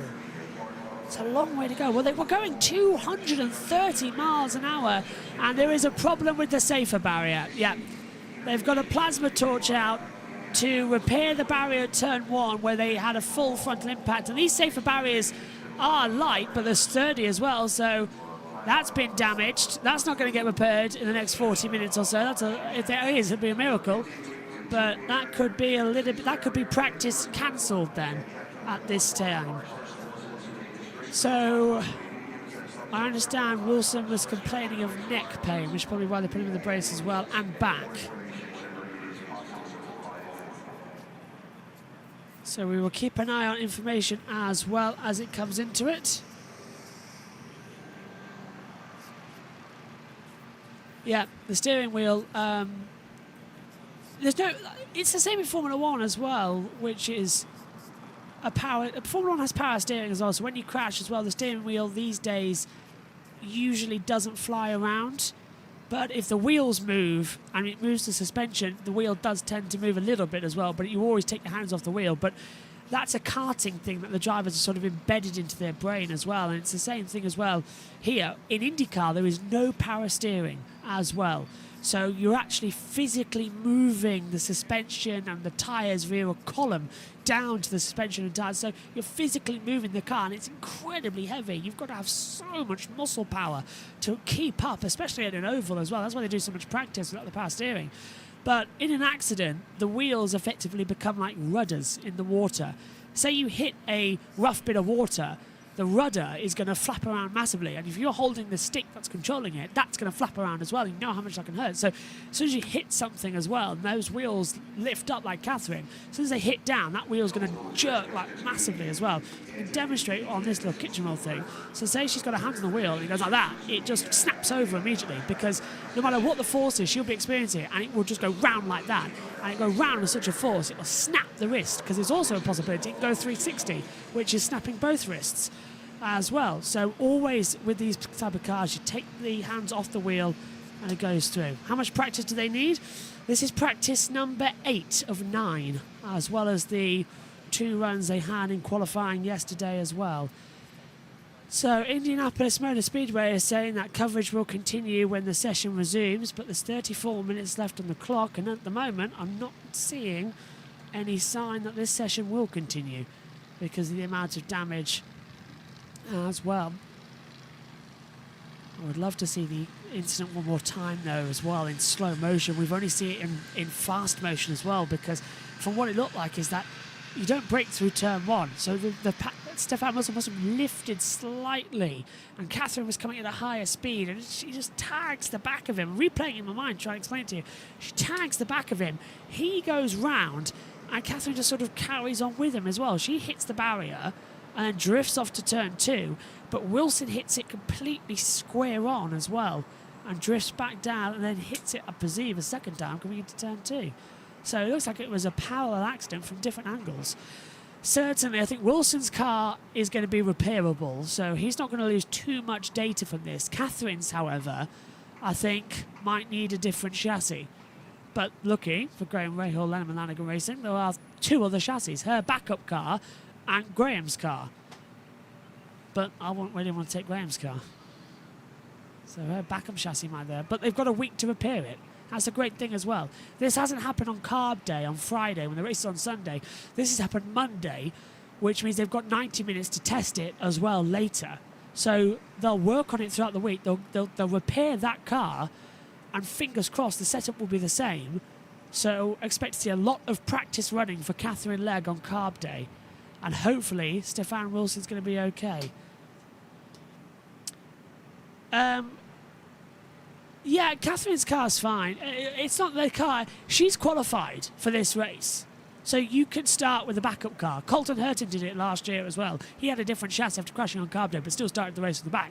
You can change your chassis car and still start the race. She herself has qualified in. She's fastest. The chassis in the car can change if the stewards deem it needed, if that other car can't be repaired. But this isn't, unlike with Colton's, as you said, it hasn't happened on Friday. It's happened on Monday, before the race. Arguably, if this practice session hadn't have happened and that crash had taken place on Friday, she would be in a lot worse a shape than what she will be. They can repair that car over the week, get it out for testing on carb day on Friday, and then go forward. But weird how we were just talking about no one had crashed, and then, what, 2 minutes later, we had an accident? Really bizarre. As well. Hope Cat gets the chassis they wanted to switch Sunday, but could not due to Friday rule. Well, that's a good point, actually. She did want to change, didn't she? And that Friday rule can be changed over now as well, because of the, like we saw with Colton Herter, will be allowed to change. She will start the 500, I'm 90% certain of it. The other 10% though, in case she's injured in some way, but she got out of the car on her own way. Really want to hear what Stefan Wilson is saying into it as well. Yeah, as Kobe Lambeth has been saying as well, he just put a thing on the Grid Network chat as well. Seemed like the field checked up and Legg ran into Wilson. Don't think Catherine did anything wrong. I don't think anybody did anything wrong there as well. So she takes Graham's car, but it performs. It could very well do. Graham Rahal, though, did say that he didn't think there was a 231 in that car. It could only go 230 miles an hour at maximum. And we saw his average time at 229 in qualifying on bump day yesterday. And there's nobody else says she could always change the car she wanted on Sunday, but couldn't because of the Friday rule, as we heard as well earlier on in the commentary. So I'm just hearing in the background, I hope you can hear that too, is the recovery trucks beeping away in the background. NBC have gone off air with 30 minutes to go. We've still got pictures via Sky Sports F1. They haven't. I think they've just left the stream open. I think very well done that Sky haven't gone to show anything else, because we need to see what has happened. And Stefan Wilson as well, brother of Justin Wilson, which is something I was certainly think about as well before we got it. We saw him out of the car. Yes, he's on a stretcher, but luckily he put his thumbs up to us to let us know he's conscious and seems to be okay. But as soon as I saw that thumbs up as well, it was a little bit alarming. Well, I've just looked down up in the commentary box to see my two co-commentators of Omi and Josh have appeared as well. Josh, hello. Presumably you've both appeared because you saw what happened. Your takes on it, Josh? Oh, hang on. Maybe it would help if I remember that you're not actually on audio yet and plug in the audio connector as well. That might have a little bit of assistance here as well. First of all, a little bit of light in this situation. Well done on covering the NASCAR race, the All-Stars as well, with Joe last night. You're on with us now, Josh. What did you make of all that? Well, I was scrolling through Twitter and I saw that something had happened, so I thought I'd jump on and see what was happening. But I've seen the replay once, and it just looks like Catherine Legg just lost concentration at 230 miles per hour. Yeah, from what I'm hearing, it's that the entire field just sort of checked up, and Catherine wasn't there at the same time, so it's...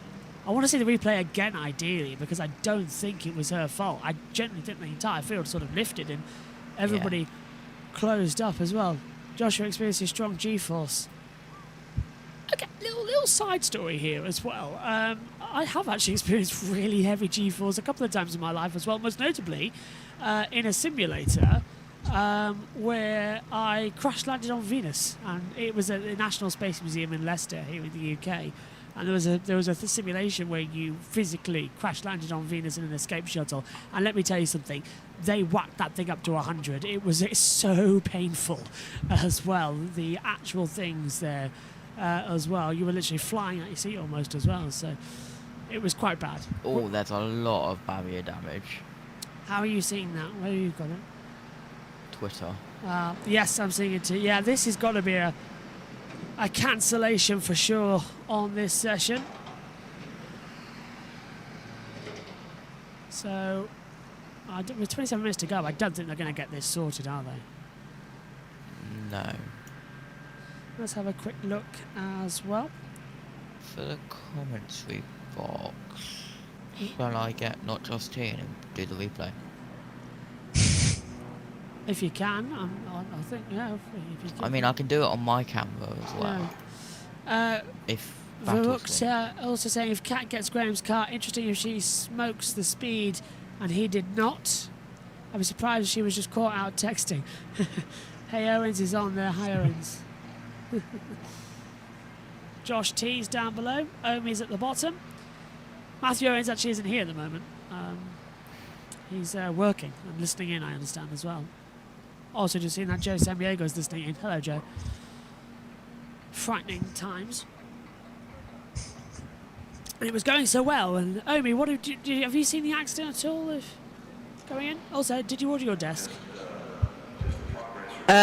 Yes, and that's why I was actually late. So I actually didn't find out, so I just joined, and I actually saw the replays fully about 3 times. So yeah, I was able to order it. Took a bit of extra time because I actually had to work out how I would have to change my room up so much. So yeah, and it should all be here by Saturday, which means I might be able to have my camera on Sunday. Hey, camera time! Brilliant. Can't wait for that. We'll get you some special screens as well. I'm just trying to find out the latest news of Stefan Wilson as well. I've texted several people who is trackside. All I've got is I think he's being taken to the medical centre. That's it. The crew at Catherine Legg's garage is ready. Oh, really? Waiting outside. So we're under a red flag, not even just a caution, it's a full-on red flag at the moment.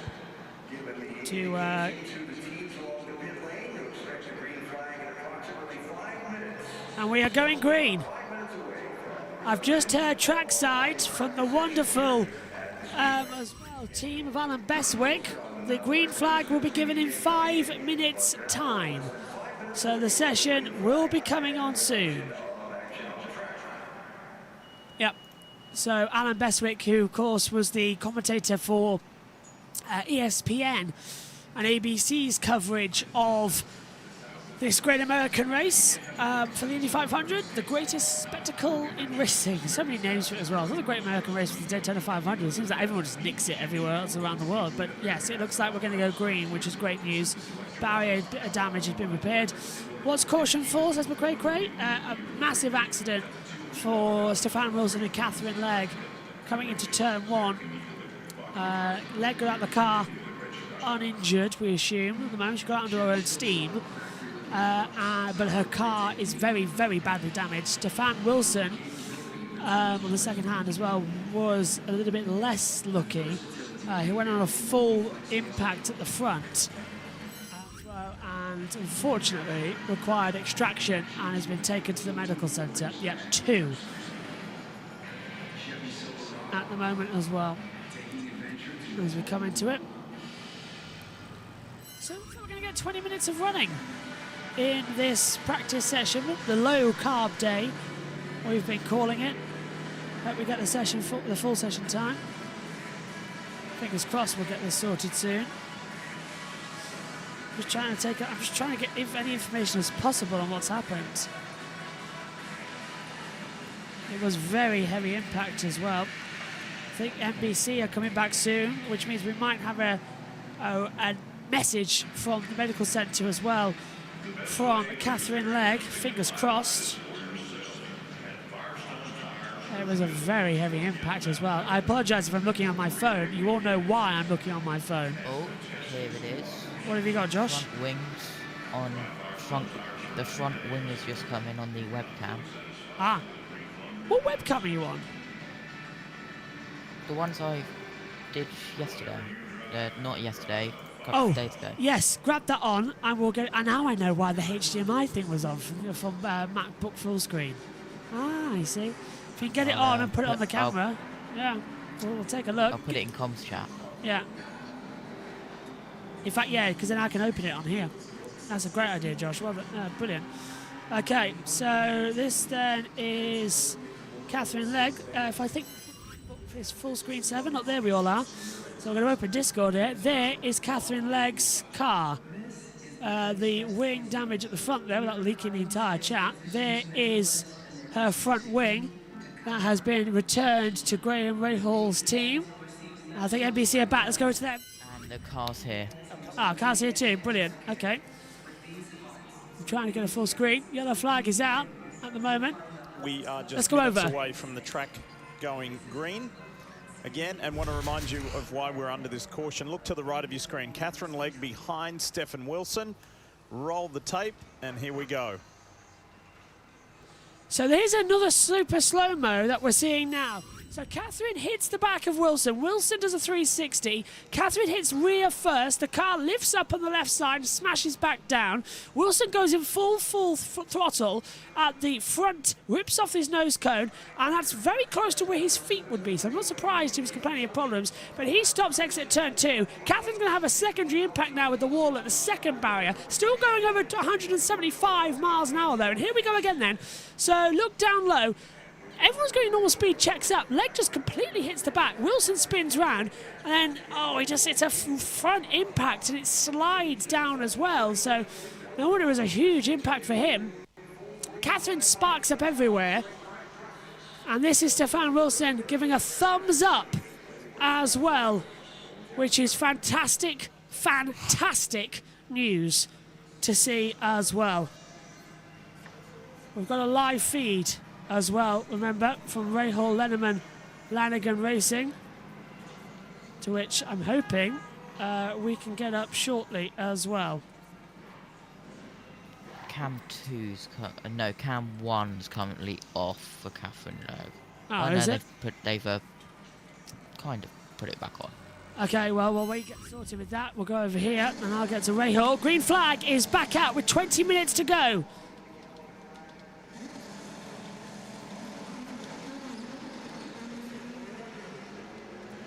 We are back. Green after a very scary incident here at IMS Speedway. And fingers crossed we are not going to see that again. And we can now continue with this run. Apparently I've got it registered with an email address. Okay. What do you think we're going to see, guys, in this last run? Hopefully nothing of what we just saw. Let's go down pit road with Catherine. Physically okay. I know not the N2 today that you wanted. We have a replay, I think, that we can show you here, but what did you see or feel or notice there out of your front windshield there? I mean, it's hard to say. I need to see a replay, but the cars in front were all checking up, and I lifted as much as I could in downshift, hit the brakes, but it wasn't enough as they were checking up, so got into the back of Stefan, and we both ended up in the wall. I know you haven't been back to the garage or checked in with the team necessarily yet, but what is the backup car situation? Do you know what you guys have? I have no idea. I'd have to talk to the guys. I know that it's another blow to the team, though. You know, after yesterday, it's just, those guys don't deserve it. It's not right. Thank you, Catherine. Well, we've got a live shot of the Graham Rahal garage now, where we see the running order. This is Catherine's car. You see the backward bodies there, but her car's actually been brought in now as well. I wonder if we can do some imagery and see if we can get a better camera angle as well from Lungard's side. I don't know if I'm seeing it here anywhere, guys. Whose car's that? Is that Lungard? Yeah, that's Lungard's. So, let's see. Lungard's Cam 1 has it in the background. Here we go. Cam 2 for Catherine Legg is where her car is right now. So here is a live shot of Catherine Legg's car down here in pit lane as the cars are heading back out there on the circuit. So take a look at the YouTube chat, guys. The officials watching on as well. I would say it looks okay. The rear suspensions are blown as well. They've censored out some parts, but a lot of work going on now to see if that car can go. Look, they know we're watching. Look, they've covered it up on the webcam.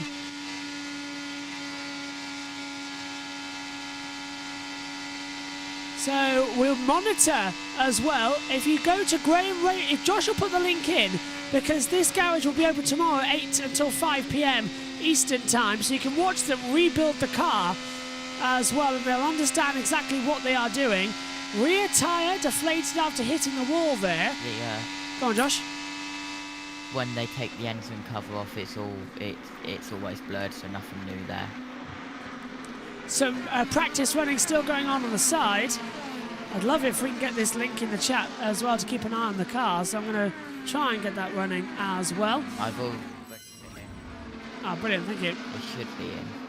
So let's return over now to data screen, not our YouTube stuff. You don't want to see that, do you? Everyone wants to see that. So brilliant to Josh T.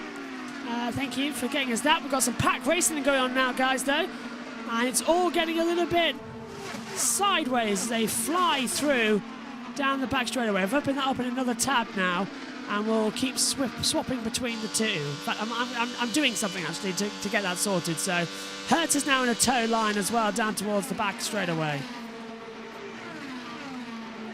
Looking quite strong, this little result as well. Fingers crossed from that season. It says some radio. Zooming along at full speed right now as well. So with the session green, hopefully this is not going to take too much longer until we end the session. Oh, IndyCar's time has gone off. So we've got the live camera open, and what I'm going to do now is getting it on for everybody else. And I'll add it where Omi's where Omi's screen is as well. So give us a second as we come on. Pack runs continue. So let's just get your thoughts, Josh, on yesterday's qualifying now that we've had a day to think about it. That, I think, was one of the best 500s we've seen in a very, very long time. I still haven't got round it. You still what happened? It was insane. The insanity of it all was pretty good. Pardon? The insanity of it all was really good. Yeah, but if we go on, well, if I just switch over to Harvey's Cam 2, the car's up on the stand, there's no mechanic in sight. Yeah, so we've faded it. They don't want to risk the car today. No, so that's Christian's done as well. Now we've opened up Catherine Legg's car image directly below us here in the commentary box as well, and now we're seeing it on NBC's feed. So thanks for bearing with us for a few moments as well while we were able to get that up so we can have it on our stream permanently to show you the work on the Catherine Legg's car right now as well. And thanks to Josh T for finding that out. So looks like they're just trying to understand why the crash happened, but we all saw it. So find out what's wrong, find out what's damaged, and get it repaired. So there's Catherine Legg now having her work in the car done. Now, those cameras, by the way, with the link in the chat, go take a look. That'll be open, as you can see, tomorrow. It's open today until 5 p.m. Eastern. It's open tomorrow, 8 a.m. to 5 p.m. Eastern as well. I've pinned the message in the YouTube chat. Go take a look, and you can keep an eye on that car getting rebuilt as all the officials go around it as well.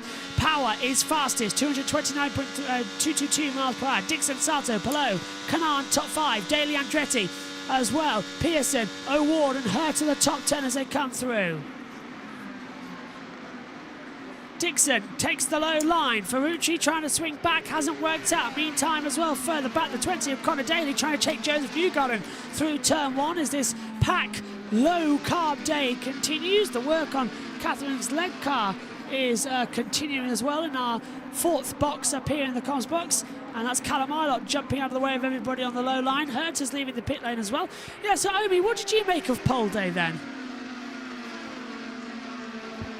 Well, as my first one, it was brilliant. I was literally just walking around. I couldn't stop, and it was so exciting. I absolutely enjoyed it last time out, and I should say yesterday, but it's really getting me excited for the Indy 500 next Sunday. So that's going to be this Sunday now, actually, because it's Monday. So I'm really looking forward to it, and that qualifying.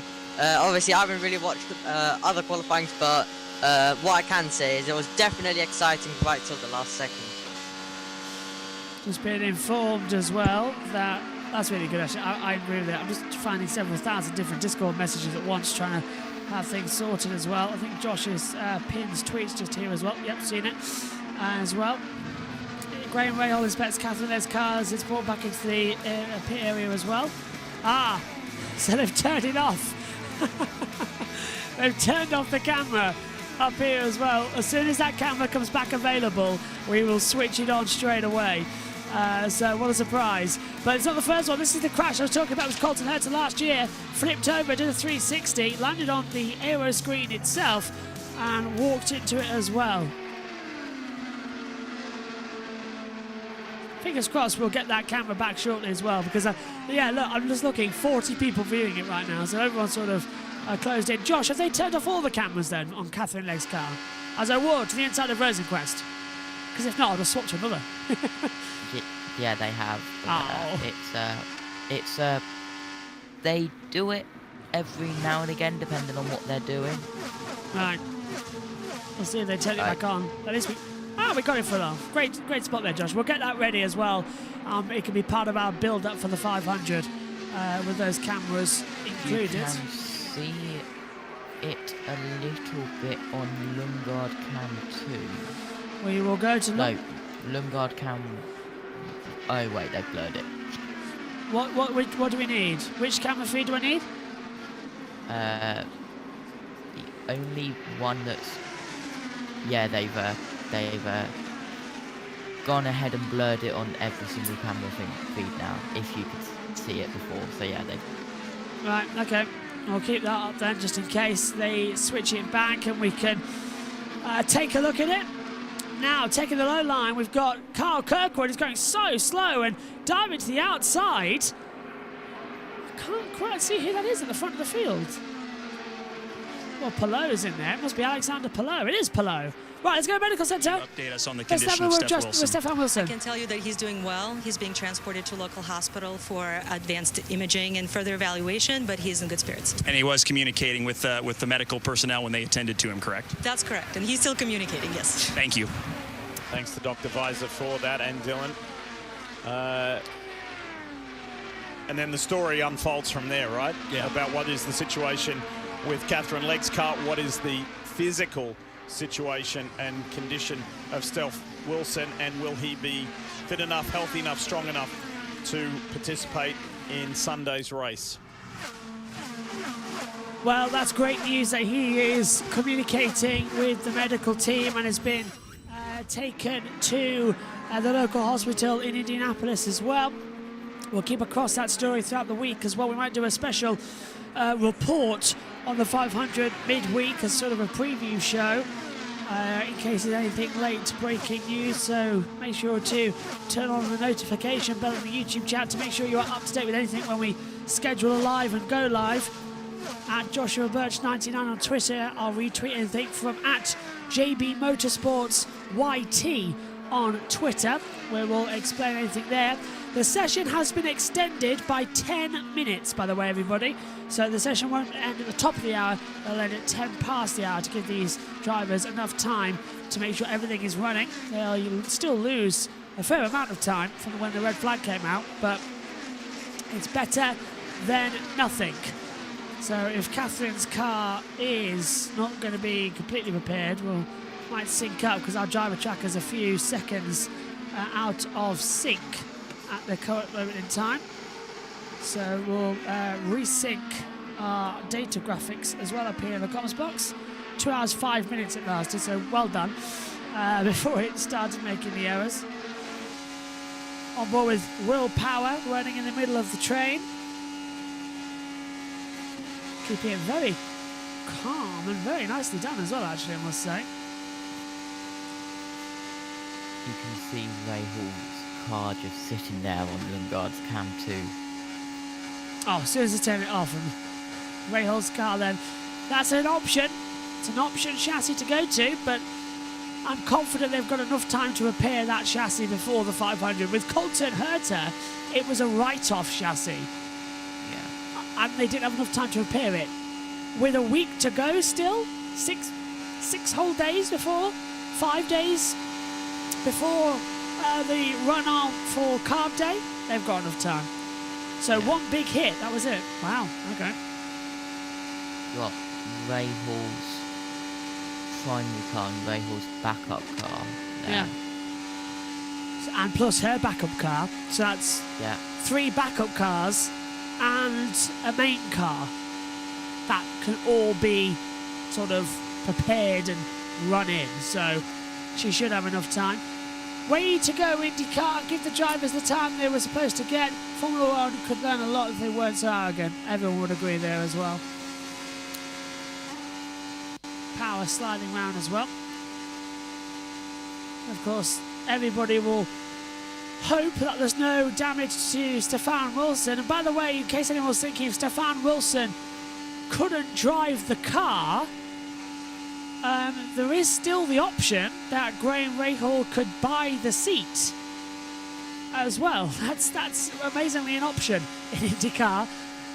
If Stefan Wilson is kept out of the 500, then we start with 32, or Graham Rahal buys the seat at his team and he takes on as well. But with no testing or anything, it's incredibly unlikely that that's going to happen. But it is a thing that could happen. You could buy out the seat and run it yourself if you've gone through the speed traps, which he has. There's loads of permutations that could happen, like we talked about earlier. Rahal taking Catherine Legg's seat. The same could happen in a different team as well. He could take somebody else's. Like James Hinchcliffe, when he didn't qualify a few years ago, there was rumours going around, is he going to buy his way into the 500 with a seat? He said, no, it's not the right thing to do. But if Stefan Wilson can't race and the car's ready, might be an option for Graham Rahal to buy in. That's just something I've just been standing and thinking about as well. If he's concussed, he won't race, says Rod Brandt. That is correct. Eddie Jr. says, I'm a Rahal fan, but I hope Wilson can make the show. I think we all do. Fingers crossed it's no concussion either. And it was just a little bit of wind. Fingers crossed. As the cars fly through. 15 minutes to go then. The session, as I said, extended by 10 minutes by IndyCar. As we held down, let's hear it from Christian Lundgaard. Trophy in just about 6 days' time. So you're done, obviously, with this session. Happy with what you learned? No, unfortunately. We only managed to really do 1 or 2 runs, and we've been having electrical issues since Sorry, then. it's David we were trying to Malukas. figure it out, and we couldn't. So we managed to have just enough to just keep going out and in to practice some hot stops. But that was kind of it for the session. So we didn't really learn too much, but thankfully at least we got 1 or 2 runs in. I mean, in traffic running, it seemed okay, but not where we wanted to be. So we're going to have to do a lot of work when it comes to carb day. Are the conditions today, obviously it's Indiana, weather can change between now and Sunday, but forecasted to be pretty similar to today. Does that place extra emphasis on getting some good running in this afternoon? Oh, 100%. You know, as soon as I got in the car, I asked them how the weather's going to be compared to the 500, and they said it's very similar conditions, so it's going to be very accurate. And honestly, the feeling out there felt similar to me as last season, with Turn 2 being the kind of the most unknown corner. So the conditions were very similar to last year, and I'm very happy that at least we got some sort of running in, and it seems to be okay with lap times. Thank you, David.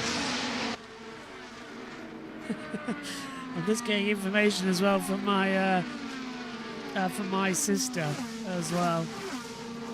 Oh, cool! She bought him a Cars bicycle. Brilliant. Oh, this is looking even great. Sorry, distracted as well by happy families from my sister as well. On board with Scott McLaughlin then in the Penske. Number 3, the big yellow Penazole livery. I had to turn my head to pronounce that actually correctly. Welcome to go back to Red 2 at any time. Just trying to get some readings.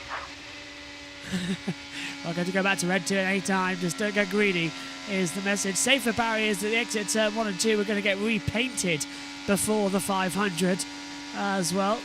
Can't have that ruining the pretty effects as they come through. Eddie said, I'm so happy I found your channel. Great hosts and great views. I will be a regular, just subscribed. Oh, thank you, Eddie. Thank you. Welcome to the show.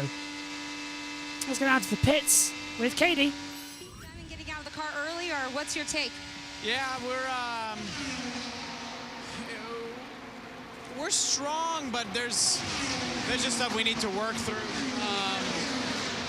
I think the track is changing massively from one day to another. Obviously, we haven't done a lot of traffic running in the last few days. Have been all qualifying, but yeah, we've just found a big disparity sadly from set to set. So it's just frustrating because, you know, one run will be fine and then the other one is like, what is this? So it's, yeah, we need to analyze and see what's going on.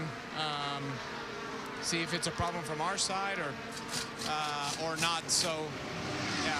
How did that disparity really play into the feeling you had in the car? It just, you know, the car might be fine in one of them. In another one, you'll exit the pits with a brand new set of tires and you'll have a lot of vibrations just right from the start from a new set. So it's just, yeah, I've never had that here. Yeah, I was going to say, one of the things we talked about was this is the Super Bowl of IndyCar, and right now you are not winning the Super Bowl is what you're feeling. No, I mean, not that we're not going to win it, but we can always make it better, and we're in a situation where we need to make it better. Yeah, you got that one from Pato Award, knowing that he does need to make it better. Arrow McLaren needing to make it better, guys. 3 wide, down to turn 1 again. Dixon in a battle. Skips it up front as well. Lee, that's in there with Agustin Canapino, who is out on the circuit as well in the 78. There's Alex Palou behind him, though, coming into her as well. Rob Brown says, Scotty, my boy, as he comes into it as well. Don't blame me one bit. On board with Carl Kirkwood into 3 and 4, the backstretch. So, an extra 10 minutes added on to this practice session, just to make sure everyone's up to speed with running. If Friday is carb day, we've called this low carb day. As they come through, I think it works quite fun in the new practice session. Kirkwood passes Pedersen into turn 1. Thought we were going to hear some radio there, but didn't. It flashed up, didn't want to appear. Just a reminder, we've got Monaco coming up this weekend. We'll be live for F2 and F3 and F1, of course. Including, because of everything, we think we're going to do something as well with the practice sessions and qualies for F2 and F3 live, because there's not enough time to edit everything. So keep an eye on that. as they fly in. Can't wait to get the schedule up as well for that as well. Let's go down to Santino Ferrucci again with Katie. Back of the pack just for fun right before the caution came out, and we passed a ton of cars. I mean, not knowing we're going to have to pass a ton of cars on race day, but I mean, we're not out there to set a big toe lap like everybody else. I mean, we worked solely on the race car. We got what we needed done, and we're ready to move into Fast Friday. The confidence you have right now, the smile on your face, is this the best feeling you've had yet this week going into a 500? This is probably the best feeling I've ever had going into a 500. I mean, this car is so solid for us. I feel so comfortable and so confident. You know, I can't thank this crew enough at AJ Foy Racing, man. We're the underdog, and we have the car to make it happen. You're an underdog, but your teammate, rookie Benjamin Peterson, is really the underdog in this big picture. How are you two working along, and how are you really encouraging him? Honestly, he doesn't really need much words of encouragement. He's killing it out there. I mean, he's having a ball, and our cars have been so fast. I mean, I think he struggled in the Fast 12 a little bit with the quals run, but I mean, it's such little details that make the difference. And being a rookie, I mean, he out-qualified me for my rookie year. I mean, I qualified 19th, so he's done a great job. I mean, he's having a blast, and I think he's enjoying the race trim and the race car. So, yeah, I'm excited to hear his thoughts after today. And standing by is Townsend Bell. Townsend, what you got? Hey, Santino, great job yesterday. It was your first time in the Fast 6 to shoot it out. What will you remember about the energy and the competition yesterday? Ooh, Townsend, that's a good one. Okay, so Townsend's saying, obviously big day yesterday. If you were to break it down to what is the single memory you will have of that day, how special it was? I think I've never been the best at qualifying. Just to have that whole team moment of us rolling out for Fast 6 and that photo of just sitting there and being like, you know, we're playing with the big boys. It's so special for this team. And then honestly, after the day was over, we all went to my bus and cooked out and grilled burgers and had beers. And I mean, just that, if you could recap that whole day, it was probably one of the most heartfelt days I've had in motorsports. You can't beat that, guys. You want those heartfelt days. Congratulations on where you were. Best of luck this week. Santino Ferrucci down there in the pit lane. Just to reply to you, brother JP, about the who said, would you ever consider inviting the two English guys from the Indy Fanatics YouTube channel to join one of your broadcasts? I think you could show them how much fun we have. 100%. As I said, get them to send me a message. I love it. I'm even going to message them actually as well. I think that would be fantastic to grab them on as well. We focus so much here on Formula One, MotoGP. We want to build the IndyCar coverage. We started IndyCar a couple of years ago, but this year we had problems with the broadcast. We can only do the race for the first few races. Then we got to Alabama, then we got to do qualifying, and then from GMR Grand Prix we were able to do the practice and qualifying sessions alongside the race. And then here for the 500 we've done everything, all of it. And hopefully throughout this year we'll continue doing that as well, where we'll show practice with IMS radio commentary. Then we'll have the qualifyings, myself, plus guests in the box as well, and the races as well, all coming in. Just more people bringing onto the team as well. We've got a massive team anyway. And the latest addition, of course, is yourself, Amy, who came on in Saudi Arabia after we've worked at the same company with PSGL and just stuck ever since. It's been amazing having you on the team. Well, just to give you a little example, how much fun is it? Because we just literally are just fans talking about motorsports.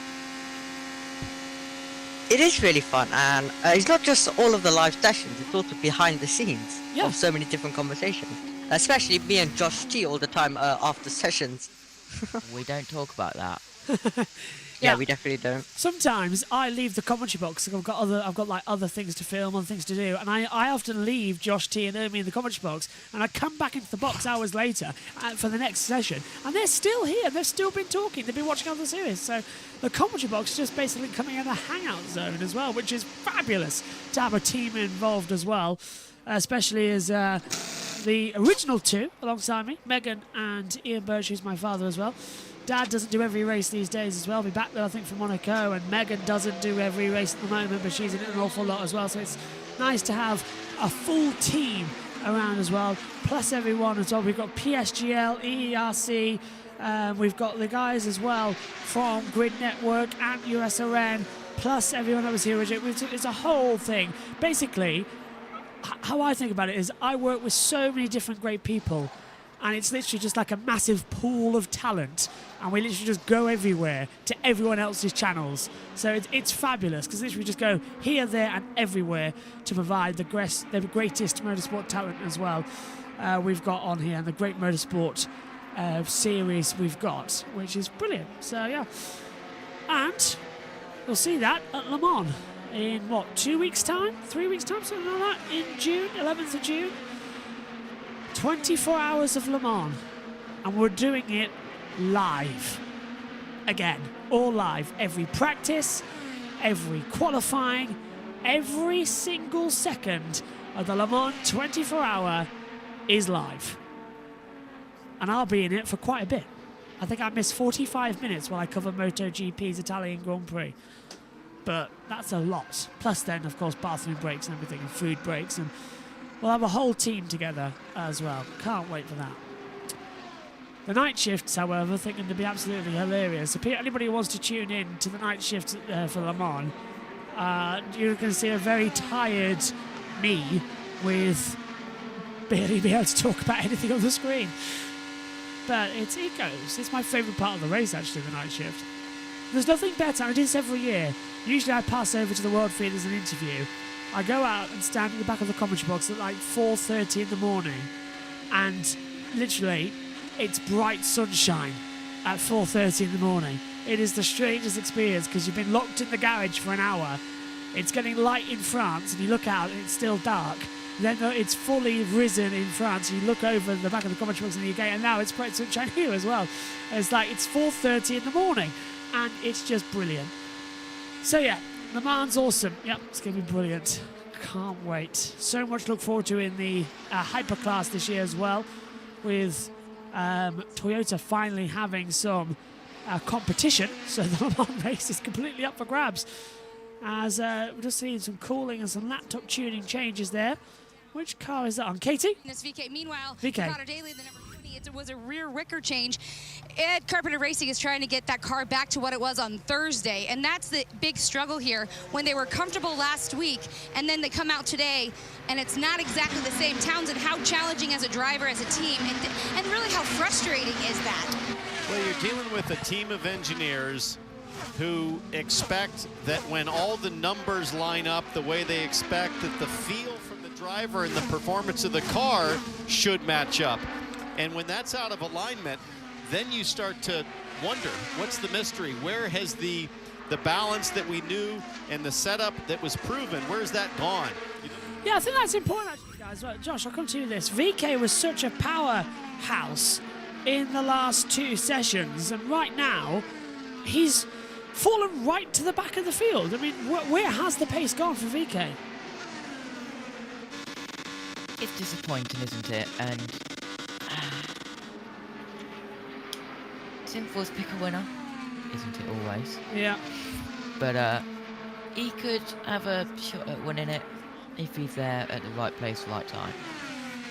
Let's have a look as well. I've just retweeted, actually, whether it's available in your region or not. So go to at Joshua Birch 99 on Twitter. Jenny Gow, who's the BBC Radio 5 Live F1 presenter as well, and a friend of mine as well.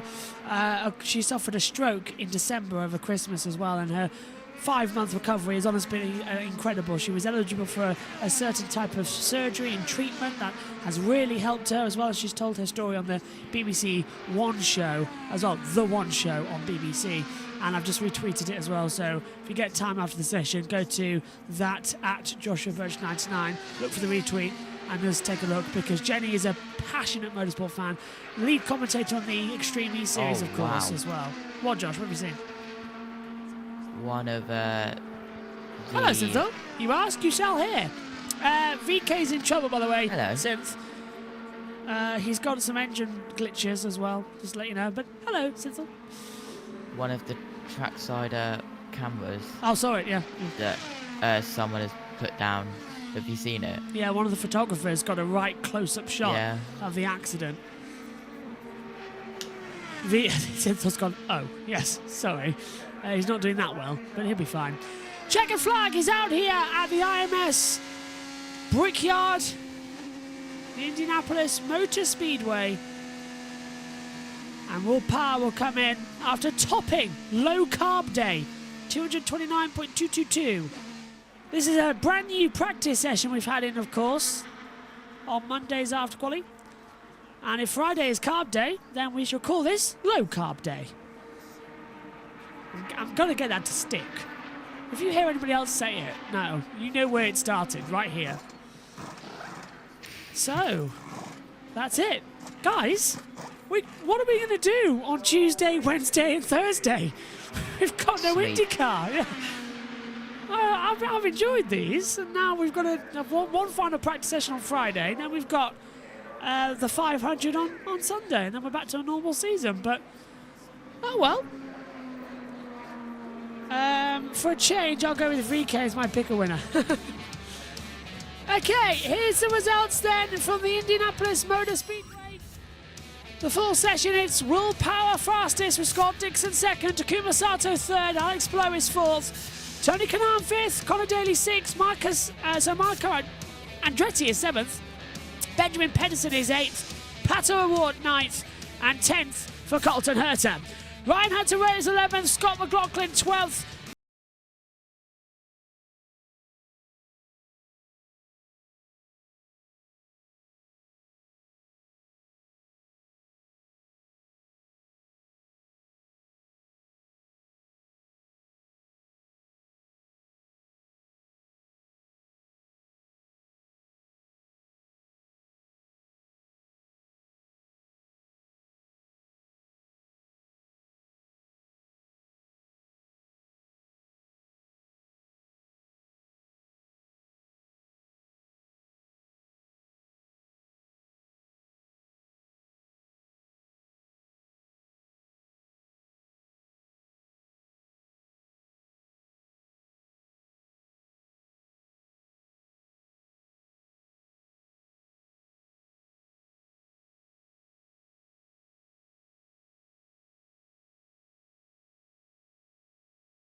runnings. It's Carb Day coming soon. Thanks for your coverage of a practice and company across the week of qualifying.